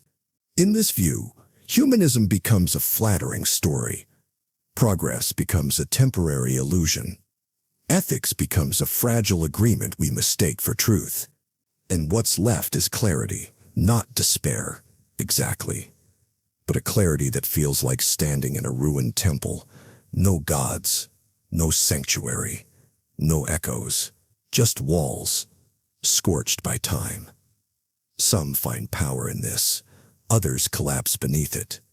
Because once you stop believing that the world is fair or fixable, you begin to ask darker questions. Not just about life, but about judgment, about punishment, about whether suffering might not be a mistake at all. And that leads us somewhere even more disturbing, to the idea that hell might exist, not as metaphor but as design. The problem of hell, when justice becomes eternal punishment.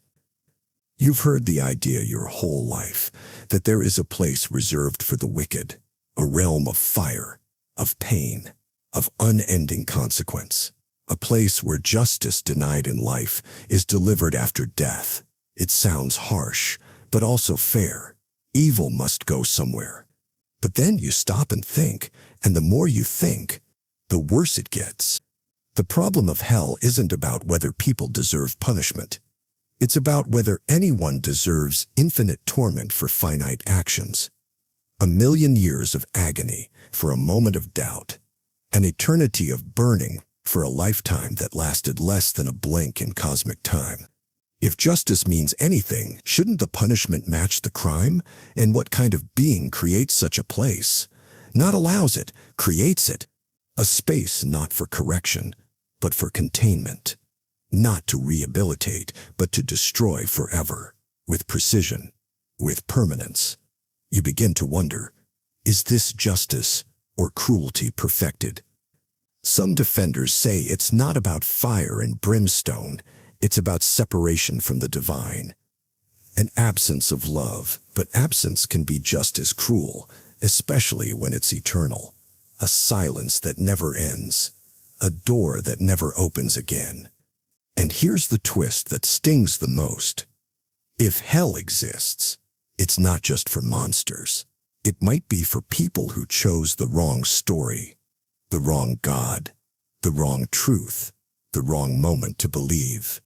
And if the price for being wrong is infinite suffering, then we're not talking about justice anymore. We're talking about fear weaponized. Some try to make peace with this. They say, well, it's a warning, a symbol, a necessary threat to keep us in line. But what kind of morality needs terror to stay upright? And if the gates of hell are open forever, what does that say about the one who holds the key? You start to feel the weight of that question. And then another thought arrives, quieter but heavier still. If the world is broken, if justice is twisted, if pain might last forever, then why keep going? Why live at all? But there is an answer. Not from comfort, but from rebellion. Camus' revolt versus suicide. When absurdity demands defiance.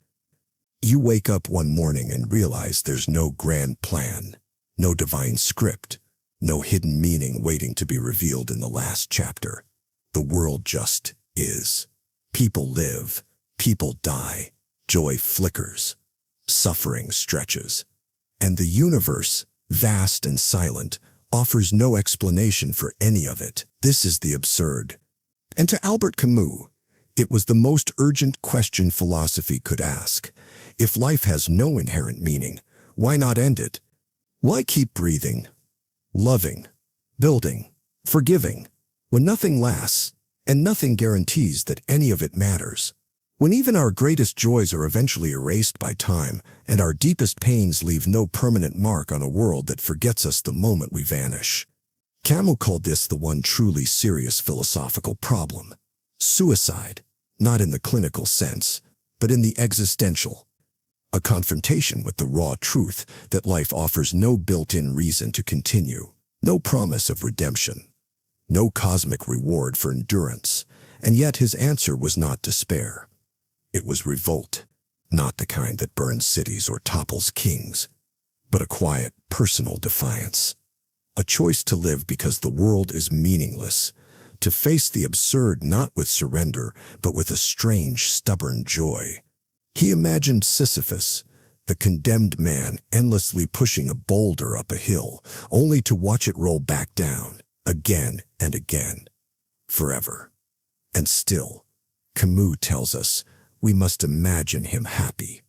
Not because he escapes the absurd, but because he sees it clearly and still chooses to push. This is the revolt, the refusal to be broken by the truth, the decision to keep showing up, not in ignorance of life's futility, but in full awareness of it. You create your own meaning, not because it's real in some cosmic sense, but because it's yours, chosen, crafted, defended in the face of silence. You become the author of a story that will never be finished. You build rituals from chaos, carve purpose from the meaningless, and call it life.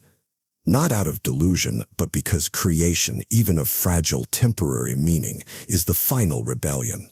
But that resistance is exhausting.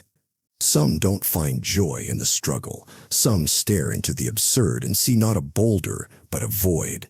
Not something to resist, but something to fall into.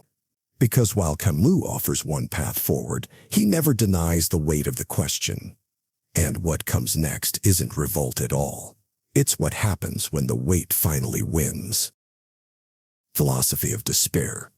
When meaning itself breaks down. At first, despair doesn't feel like collapse. It feels like slowing down. Like waking up and not reaching for anything. Like a voice that once hummed quietly beneath your life. Hope, purpose, forward motion, has gone silent. And in that silence, a question begins to form. What if there's no meaning left to find? Not just no cosmic plan. Not just no higher power, but nothing at all. No story to tell yourself. No light at the end of the tunnel. Not even the illusion that things will make sense one day. The gears keep turning, but you no longer believe they're connected to anything. This isn't depression. It's not grief. It's a philosophical state. A moment where all your scaffolding has fallen away, where the ideas that once kept you upright seem flimsy now, like decorations on a crumbling stage. Philosophers have touched this space before. Schopenhauer called life a pendulum swinging between pain and boredom. Kierkegaard felt the weight of despair not as weakness, but as an awakening, realizing you're free, but that freedom offers nothing to hold on to. Even Camus, who offered revolt, began in this place. Because despair isn't the end of feeling, it's what happens when feeling persists, even after belief is gone. You still long, still ache, still wish for something more. But you no longer know where to place that longing. It drifts, unanchored, like a signal cast into deep space with no one listening on the other end. And over time, you learn to stop asking. Not because the questions are answered, but because they no longer feel useful. What do you do when hope dies quietly, without spectacle? You keep moving, you eat, you sleep, you perform the script of living, even as the reasons evaporate. Not because you're weak, but because you've seen too much, felt too much, thought too long. Despair isn't loud. It doesn't scream. It doesn't shatter things. It just sits beside you, a mirror with nothing behind it, a truth without a face. And in that numb stillness, something strange can happen. You begin to adapt, not by recovering purpose, but by forgetting you ever needed one. And when that forgetting becomes culture, when despair stops being a condition and becomes a norm, you get something darker still, not suffering, but a world where no one even remembers how to feel. The Last Man, when comfort replaces meaning. Imagine a future with no war, no struggle, no hunger. A world where everyone lives longer, works less, suffers rarely, no gods, no revolutions, no truths to die for. Just comfort, screens, soft pleasures, endless distraction. A civilization that has erased pain so thoroughly, it no longer remembers how to reach for anything else. This is Nietzsche's warning. A prophecy of what happens when humanity stops striving for greatness and chooses safety instead. He called this figure the Last Man. He doesn't rage. He doesn't dream. He doesn't rebel. He seeks only convenience. He avoids discomfort like it's disease. He shrinks from challenge, scoffs at intensity, rolls his eyes at anything that dares ask for sacrifice. He survives but does nothing else. And in the eyes of Nietzsche, that survival is the real tragedy. Because something vital is lost. Not just courage, but aspiration itself. No more towering ideals. No more pursuit of the sublime. No more creative madness or tragic beauty. Just a long, quiet decay disguised as progress. The Last Man doesn't suffer. He numbs and calls that peace. But it's a shallow peace.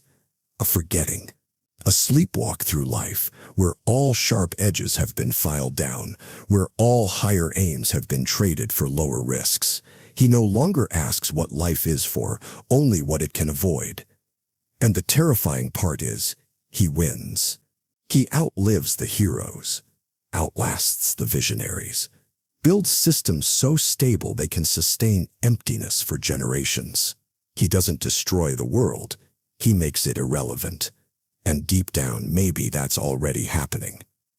When meaning becomes embarrassing, when boredom is cured with algorithms, when belief is replaced by convenience, we drift closer to that final figure, smiling, satisfied, unshaken. But not everyone can make peace with that numbness. Some still long for a reason. Some still need a why. And in the absence of certainty, they'll take a gamble. Pascal's wager, when belief becomes a bet. You're unsure what to believe. You've seen the contradictions, the gods that cancel each other out, the sacred texts that fracture across cultures, the silence that follows every prayer. Still, something in you whispers, what if? And that's where Pascal steps in, not with faith, but with strategy. Believe in God, he argued, because it's the safest bet. If you're wrong, you lose nothing. If you're right, you gain eternity. Disbelief, on the other hand, risks infinite, loss. It wasn't a sermon. It was a wager. A calculated move in an unknowable game. A choice made not out of belief, but out of odds. But when you stare into that logic long enough, it starts to rot. Because what kind of belief is born from fear?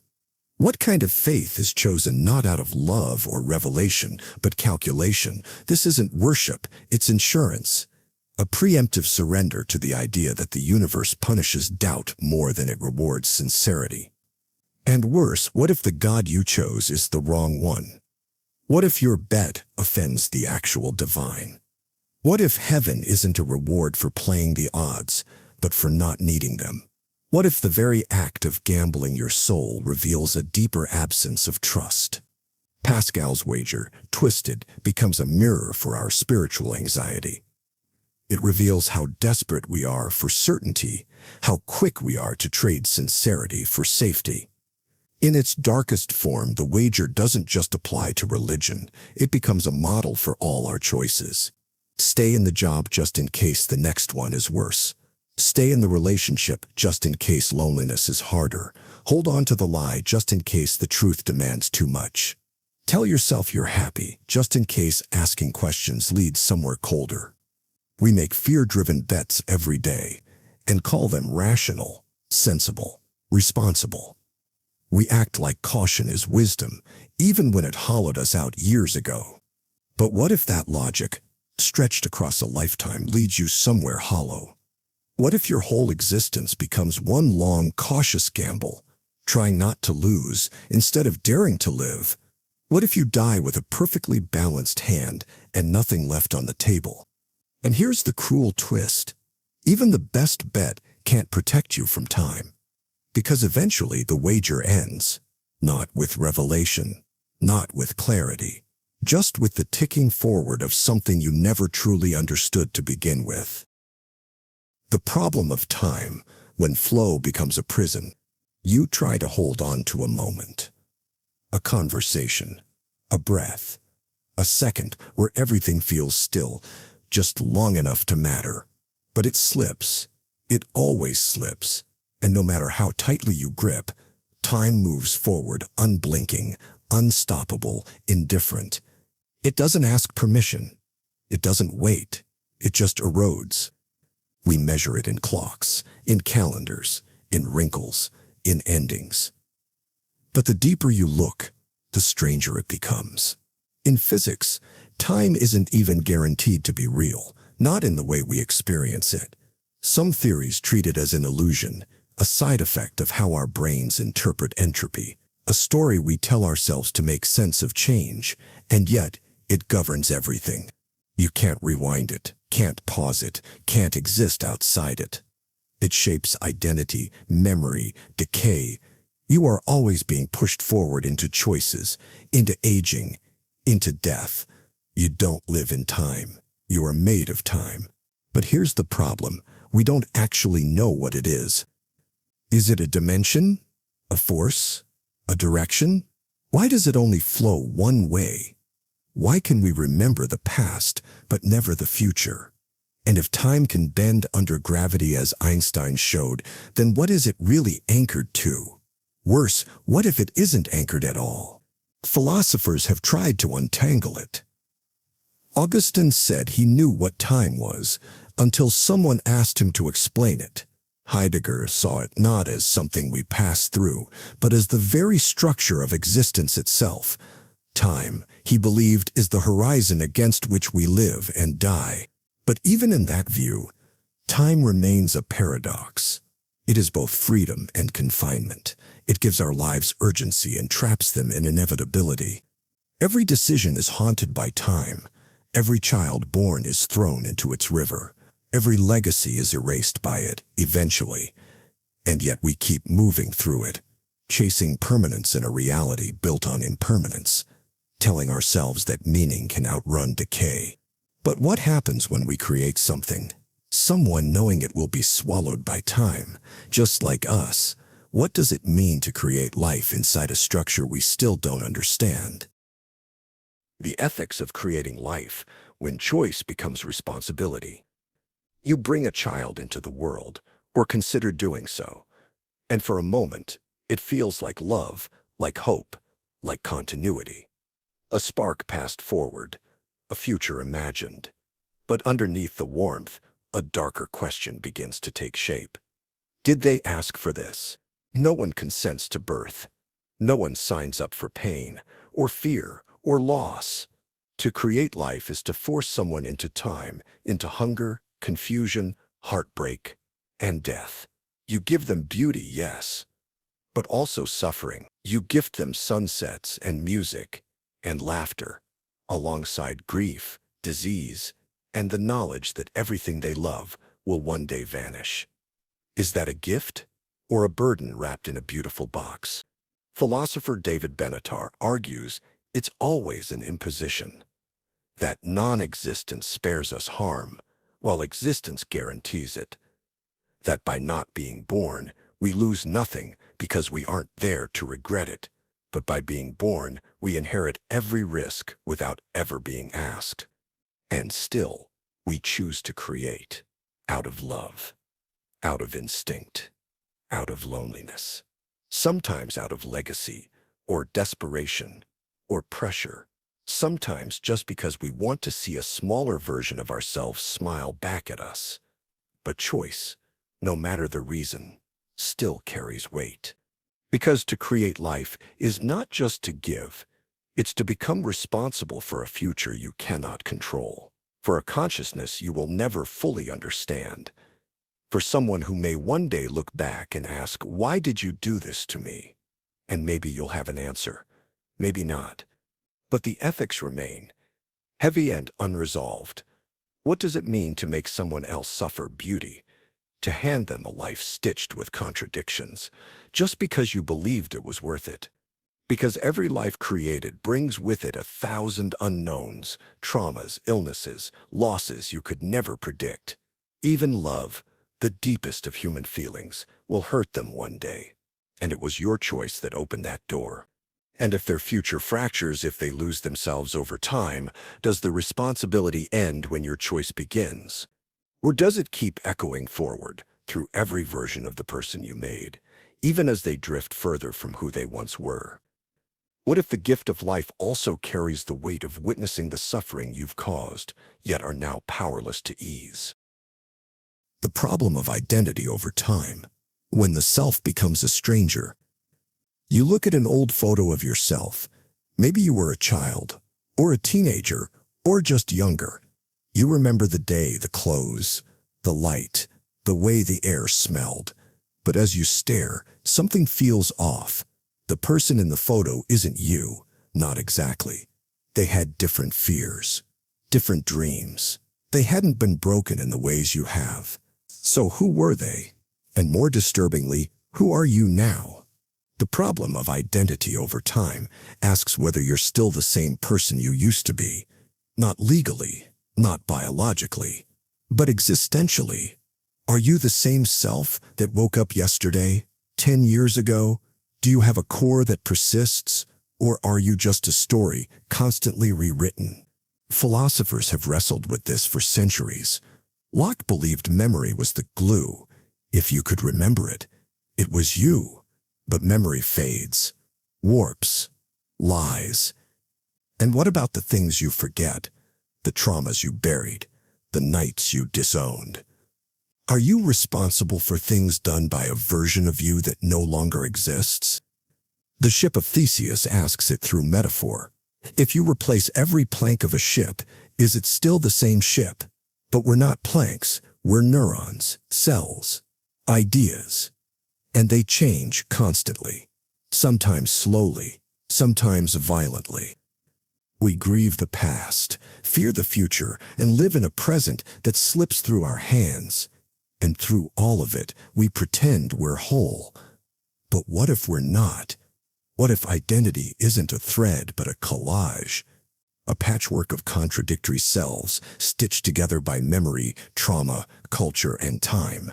And at any given moment, one self takes the stage while the others wait in the wings.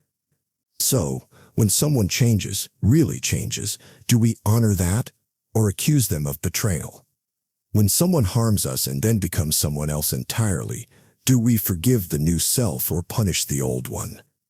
And when the self breaks through illness, ideology, grief, or rage, what do we call that person now?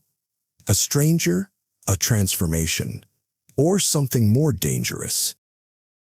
Violence is a political tool.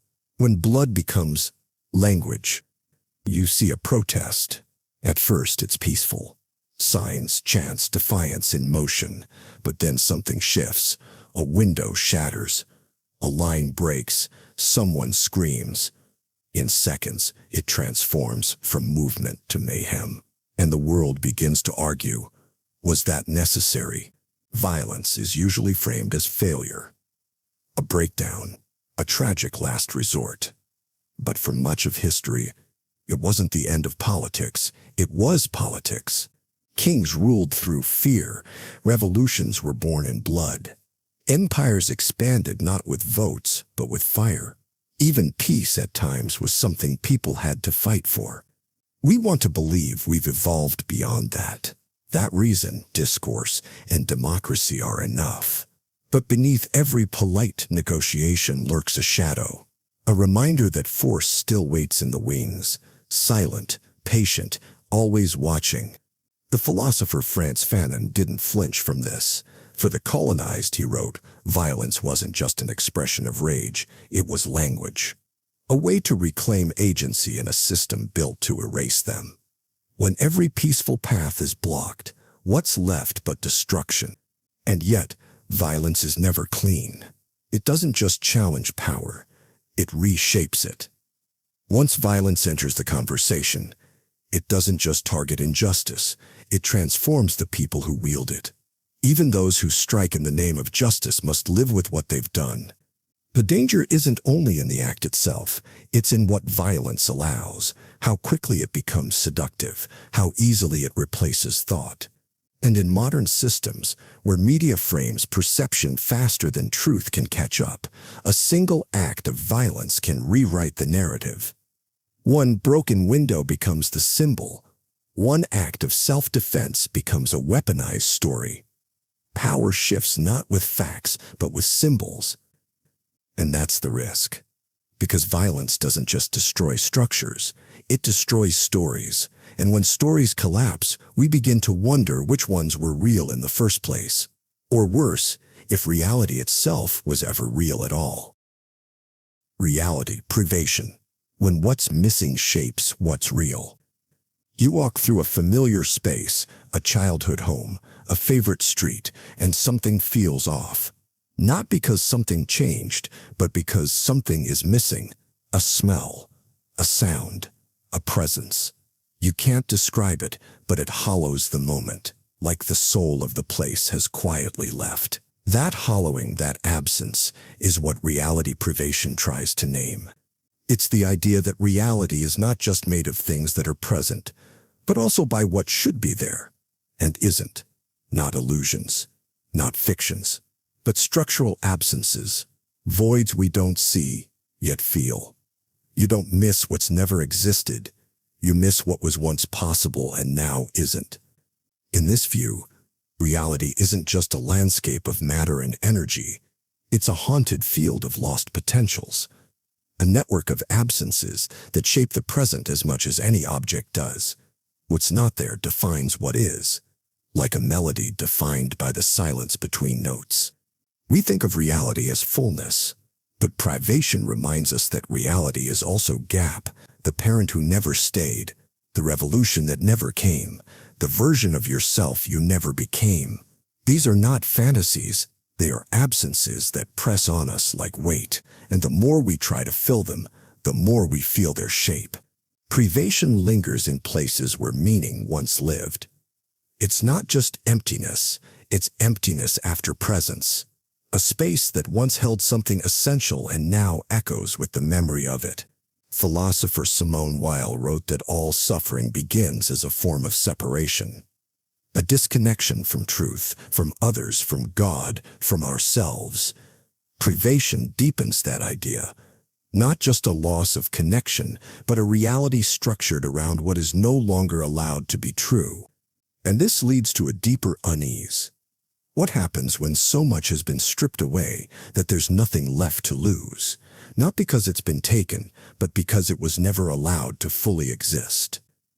And in that absence, we begin to glimpse a final possibility, that reality and perhaps the self itself may not vanish in fire or collapse, but dissolve in silence. Ontology of Oblivion. When being is built to disappear. You wake up in the middle of the night, unsure what stirred you. No sound, no light, just the thick, humming silence of existence. And for a split second, the world feels hollow, not broken, not evil, just absent. As if everything is still here, but only barely. That feeling has a name. The ontology of oblivion is the idea that being itself might be designed to vanish. That existence isn't held together by permanence, but by decay, not just things dying, but the concept of being carrying, in its structure, the inevitability of being forgotten. Most philosophies begin with the assumption that being is good, that to exist is preferable to not, that permanence is the goal, and that anything that fades is a failure. But what if that's wrong? What if everything we touch, memories, identities, civilizations, even atoms, is temporary by design? Not due to some flaw or external force, but as a built-in feature, a cosmic architecture made not to preserve but to erase. Oblivion isn't just an outcome, it's a property, a fundamental law. Think of all the things you'll never know existed, all the thoughts never written, the names buried before language, the faces erased before history. What if reality, at its core, is more absence than presence, more silence than sound? The theologian Meister Eckhart once wrote that to truly encounter God, one must pass through a kind of unknowing, a divine forgetting.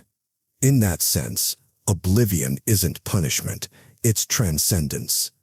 But there's nothing comforting about that when it's happening to you. Because if oblivion is the end state of all being, then everything we build, love, believe, is sand, shaped briefly before the tide. And yet, we keep shaping it, even knowing it won't last, which raises a deeper, more unsettling possibility. What if, before entering this existence, we knew that everything would be lost? And what if we agreed to it anyway? The Oblivion Contract, when forgetting is the price of being. There's a strange feeling you've carried your whole life. A sense that something was agreed to, somewhere, long before you were born. Not a memory, just a weight. A silence that's too familiar. A kind of forgetting that doesn't feel accidental. What if existence came with terms? The Oblivion Contract is the idea that before we entered this world, this body, this timeline, this crumbling moment, we agreed to a condition. You may live, but you will forget. You will forget where you came from. You will forget what you are. You will forget that you agreed and we accepted it. Not because we were tricked, but because to remember would break the whole experience. To carry the truth would paralyze the story, and so we signed, metaphorically or metaphysically, with the ink of surrender. We chose amnesia in exchange for sensation. We chose blindness in exchange for the right to see. You are not supposed to remember, but sometimes, in dreams or grief or stillness, a thread pulls at you, not toward a place, but toward a knowing, a fracture in the narrative, a shadow behind every moment that whispers, "You said yes. You knew this would hurt." It's not punishment. It's the price. And the deeper cruelty is this: you can't go back. Even if you remember, you can't undo the terms. The contract doesn't end when you understand it. It ends when you disappear. Some believe this is liberation. That to forget is mercy. That to live without the weight of origin is the only way to truly be. But others feel betrayed. Not by life, but by the silence that followed. Because if there was a beginning, if something or someone offered us this bargain, why did it stay quiet after we said yes? The silence of the first cause. when the origin refuses to speak. Everything you've ever known came from something. A parent, a moment, a spark. Every event traces back to something else. Some chain of causality stretching deeper into the past. But no matter how far back you go, eventually you hit a wall.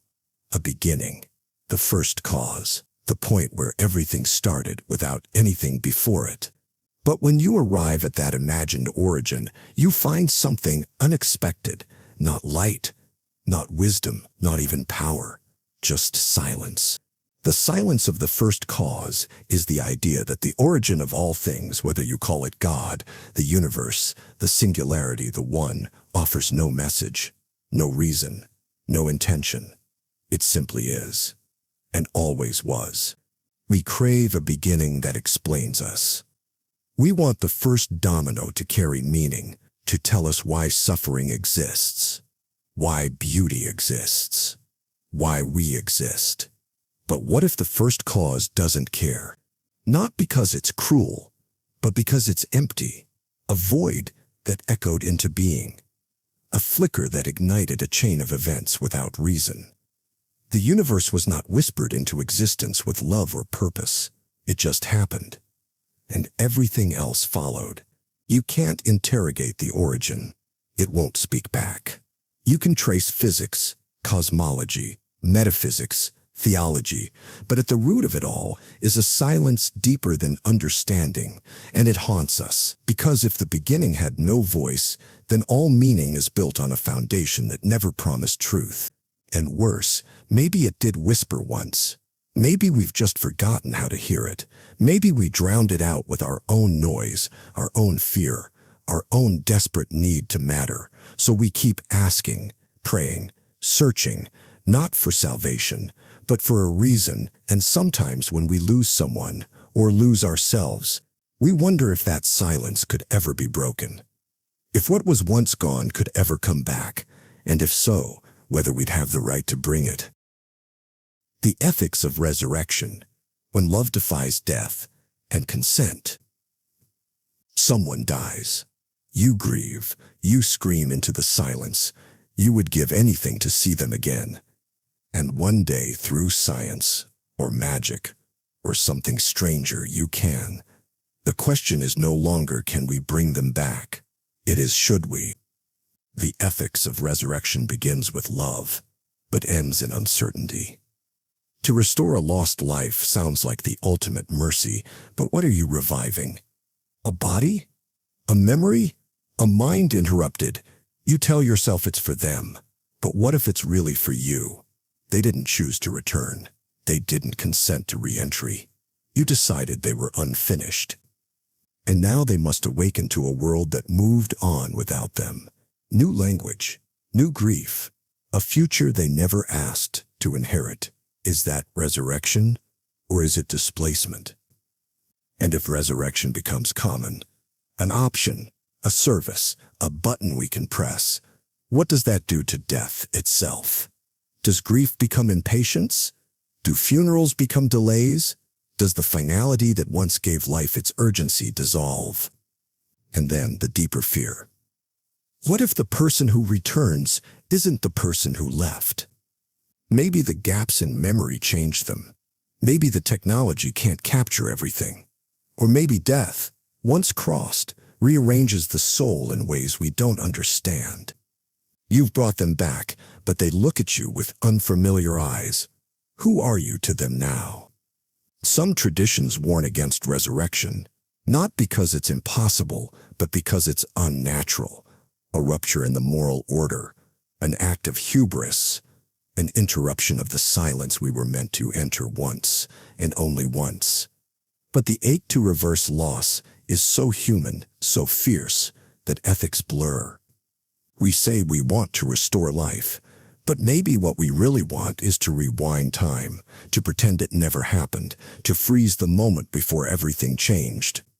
And when that fails, when time refuses to stop or reverse, we're left with a darker conclusion that all moments, no matter how sacred, are doomed to vanish.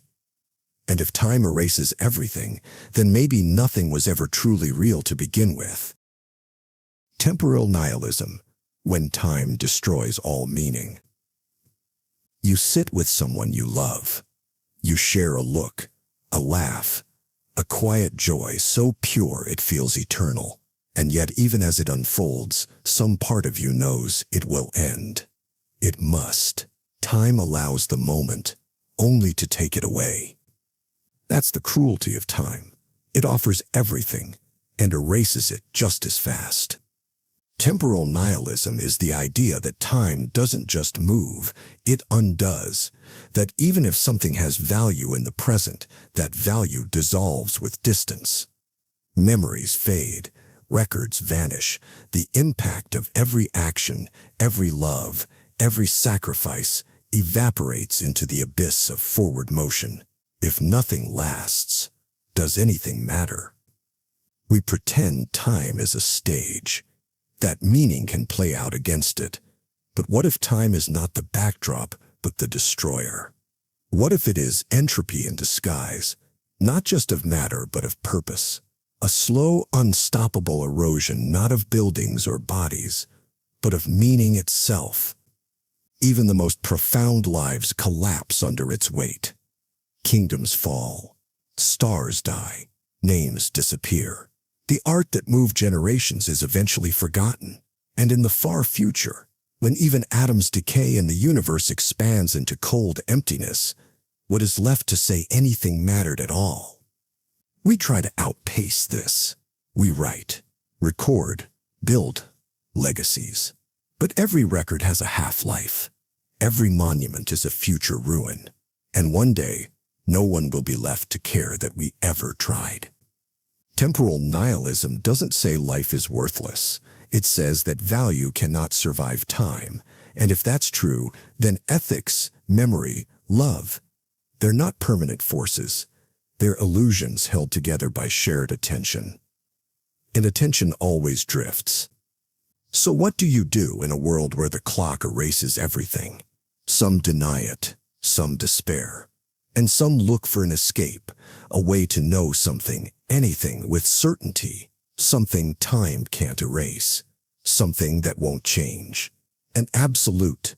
But what if you found it? And what if that knowledge was worse than ignorance?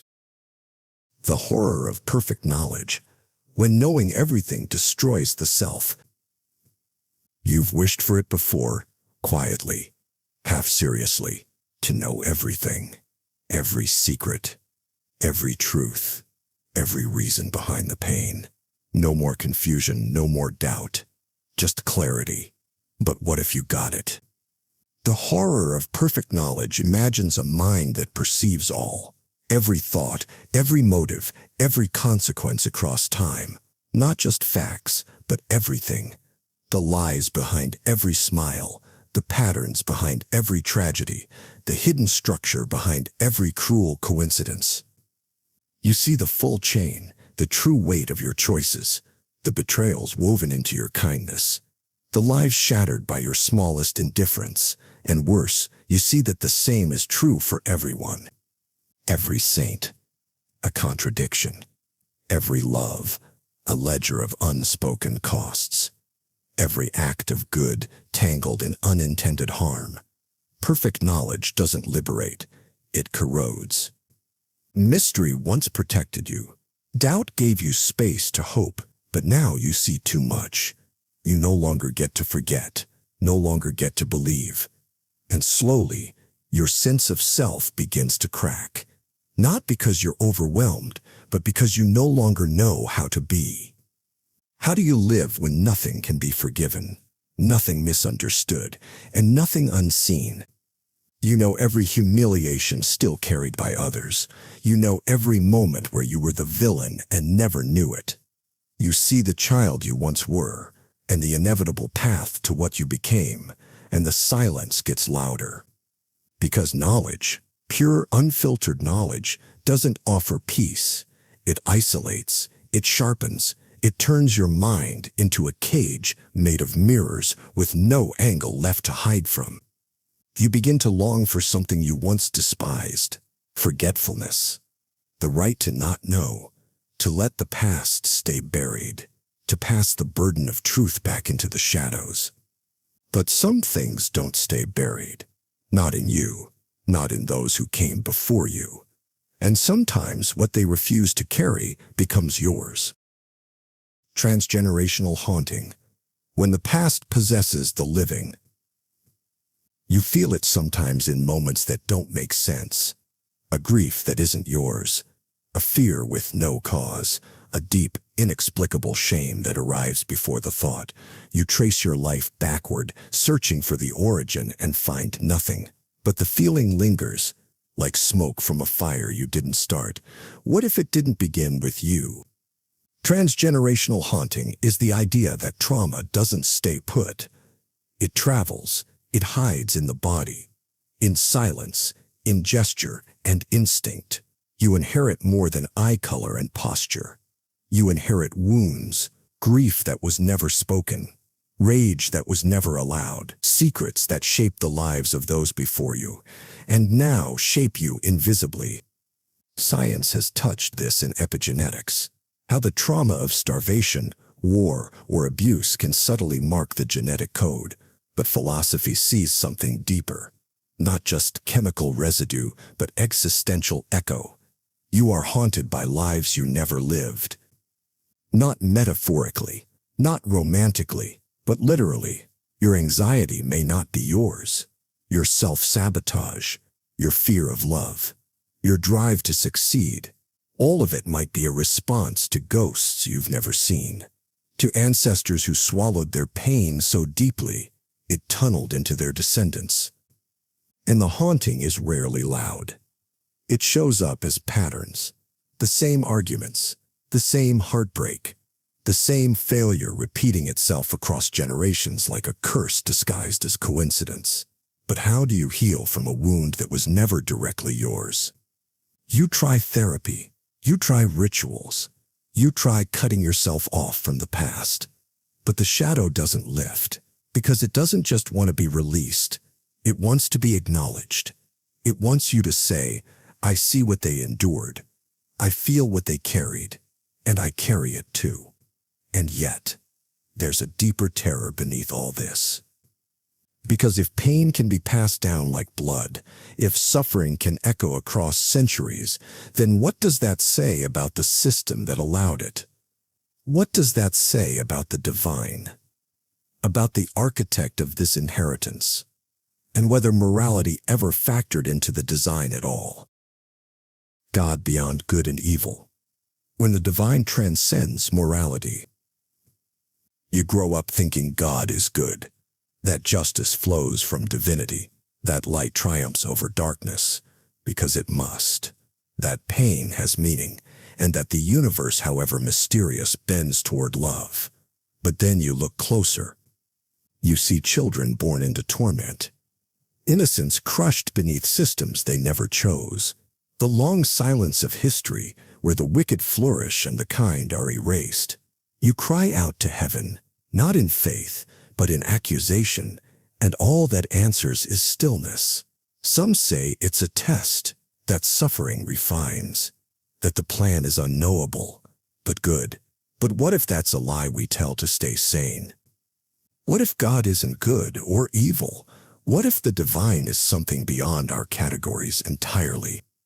This is not the God of comfort. This is not the shepherd. This is the force behind existence itself, indifferent, infinite, and utterly beyond the moral frameworks we use to make sense of our lives. Nietzsche saw this coming. When he declared God dead, it wasn't triumph. It was terror. Because if the source of value is gone, or never was, then morality becomes a human invention. And if God does exist, but stands beyond morality, then our pain is not justified. It is simply allowed. We are not the center. We are not the beloved. We are an accident the divine doesn't bother to correct. And that changes everything. Because if God is beyond good and evil, then no one is coming to balance the scales. No reward for the righteous, no punishment for the cruel. Just a cosmos spiraling under rules we did not make, watched over if at all by something that neither smiles nor weeps. So what does that make us? Moral agents in an amoral universe? Storytellers dressing up chaos in meaning? Or beings contaminated by the illusion that goodness was ever guaranteed? Because once that illusion breaks, it's not just the world that feels wrong, it's the very nature of being. Ontological contamination. When thought itself becomes a toxin. You encounter an idea, maybe in a book, a dream, a conversation late at night. At first it seems harmless, a strange thought, an abstract curiosity, but something shifts. The idea lingers. It coils around your mind and refuses to leave, and slowly it changes how you see everything. Ontological contamination is the belief that some ideas are not just dangerous to believe, they're dangerous to know. That there are certain truths, or even suggestions of truth, that infect the structure of your reality. Once introduced, they reshape the way you relate to the world, not just psychologically, but metaphysically. You can't unthink them. They alter your internal logic, they hollow out comfort, they corrupt language, and they don't need to be true to be toxic, they just need to feel plausible. Like the idea that nothing is real, that no one else is conscious, that free will is an illusion, that morality is a trick of biology, that time is already finished and you're just acting out of memory. You heard it once. Now it's part of you, contaminated. Not because you're irrational, but because your sense of meaning depends on certain things remaining untouched. And when the wrong thought slips in, too sharp, too deep, it doesn't just threaten your worldview, it warps the foundation beneath it. This isn't paranoia, it's ontology, the study of being. And it's here that the real danger begins. Because if ideas can rot the structure of reality from the inside, then knowledge is no longer a neutral act. It's hazardous, not just to belief, but to being. And once infected, you don't return to how you were before. You walk around like nothing's changed, but you feel it. A quiet glitch in perception, a loss of warmth in the world, a fracture in your connection to others. And slowly, you begin to suspect something unbearable, that the more you understand, the more alone you become. Metaphysical solitude, when no one can follow you inward. There's the solitude you feel in a room full of people, the kind that comes from being misunderstood, overlooked, unseen. But deeper than that, beneath even language, is another kind of loneliness, one that no presence can solve, one that follows you wherever you go, because it is you. Metaphysical solitude is the idea that at the core of existence, each person is fundamentally alone, not just emotionally but existentially, that no matter how close we become, no matter how deeply we love or how perfectly we communicate, we are trapped inside a consciousness that no one else can enter. You can describe your thoughts, but no one can feel them. You can share your pain, but no one can touch it. Even the most intimate connection remains a bridge, never a merger, and that bridge can never be crossed all the way. You live your entire life inside one mind, one body, one stream of awareness. No one else will ever fully witness. People can observe your actions, interpret your words, but the actual texture of your experience is yours alone. You are the only one who will ever know what it felt like to be you. Philosophers call this the problem of other minds. But it's more than a problem, it's a condition, a truth we dance around with every conversation, every act of kindness, every desperate attempt to be understood. Because deep down, we know the best we can ever hope for is approximation, and that's if we're lucky. This solitude isn't solved by company. In fact, sometimes it's most visible in moments of closeness, when you realize how wide the gap truly is, how far your inner world stretches from even those who know you best. And yet, we keep trying. We keep speaking, loving, writing, trying to build a bridge between islands that will never fully touch. But for some, the weight of that distance becomes too heavy, the silence too sharp, the separateness too complete. And when connection feels impossible, a different question begins to emerge. If you were never going to be truly known, was existing worth it at all? The ethics of non-existence, when absence becomes a moral choice. You didn't ask to be born. No one does. One day you simply find yourself here, breathing, thinking, hurting. You inherit a body, a name, a history, and a world already in motion. And from the first moment, the question is never if you exist, but how well you perform that existence. But what if the question should have been different? The ethics of non-existence turns that question upside down. It asks whether not existing could ever be the kinder option, not just for the unborn, but for the already living. It challenges the assumption that life, by default, is good, that being is always better than not being, that presence is preferable to absence. But is it? If someone suffers so deeply that joy is unreachable, if the world offers nothing but pain and confusion, if the burden of being is heavier than its beauty, can choosing not to be a moral act? And what about before life begins? As we have discussed before, philosopher David Benatar argues that bringing someone into existence without their consent is always unethical, because to exist is to suffer some, but to not exist is to suffer nothing. The absence of pleasure doesn't harm the non-existent, but the presence of pain always harms the living. It's not a popular argument. Most recoil from it, because it threatens the entire structure of what we tell ourselves, that life is a gift, that birth is sacred, that being is the highest good. But what if it's not? This doesn't glorify death. It doesn't belittle life. It simply asks, what if existence isn't always the answer? And if we accept that, then a new idea emerges, quiet, strange, and devastating. Maybe the most merciful thing isn't to end suffering, but to erase the memory that suffering ever occurred. The right to forget existence, when mercy means erasing the self. You've lived a life, maybe painful, maybe beautiful, maybe both. You've carried memories that shaped you, loved, lost, endured, transformed. But what if one day you didn't want to remember any of it? Not just the pain, not just the mistakes, but all of it, the entire fact of having been. The right to forget existence is the idea that memory is not just personal, it's ontological. That to remember is to be, and to forget completely is to unbe. Not suicide, not sleep, but a quiet vanishing of the narrative that once held your name. We think of memory as sacred, a source of meaning, the proof that we lived. But what if memory is the weight that keeps us tethered to suffering? What if forgetting not just trauma, but identity, is the final freedom? Some dream of eternal life, others of peace after death.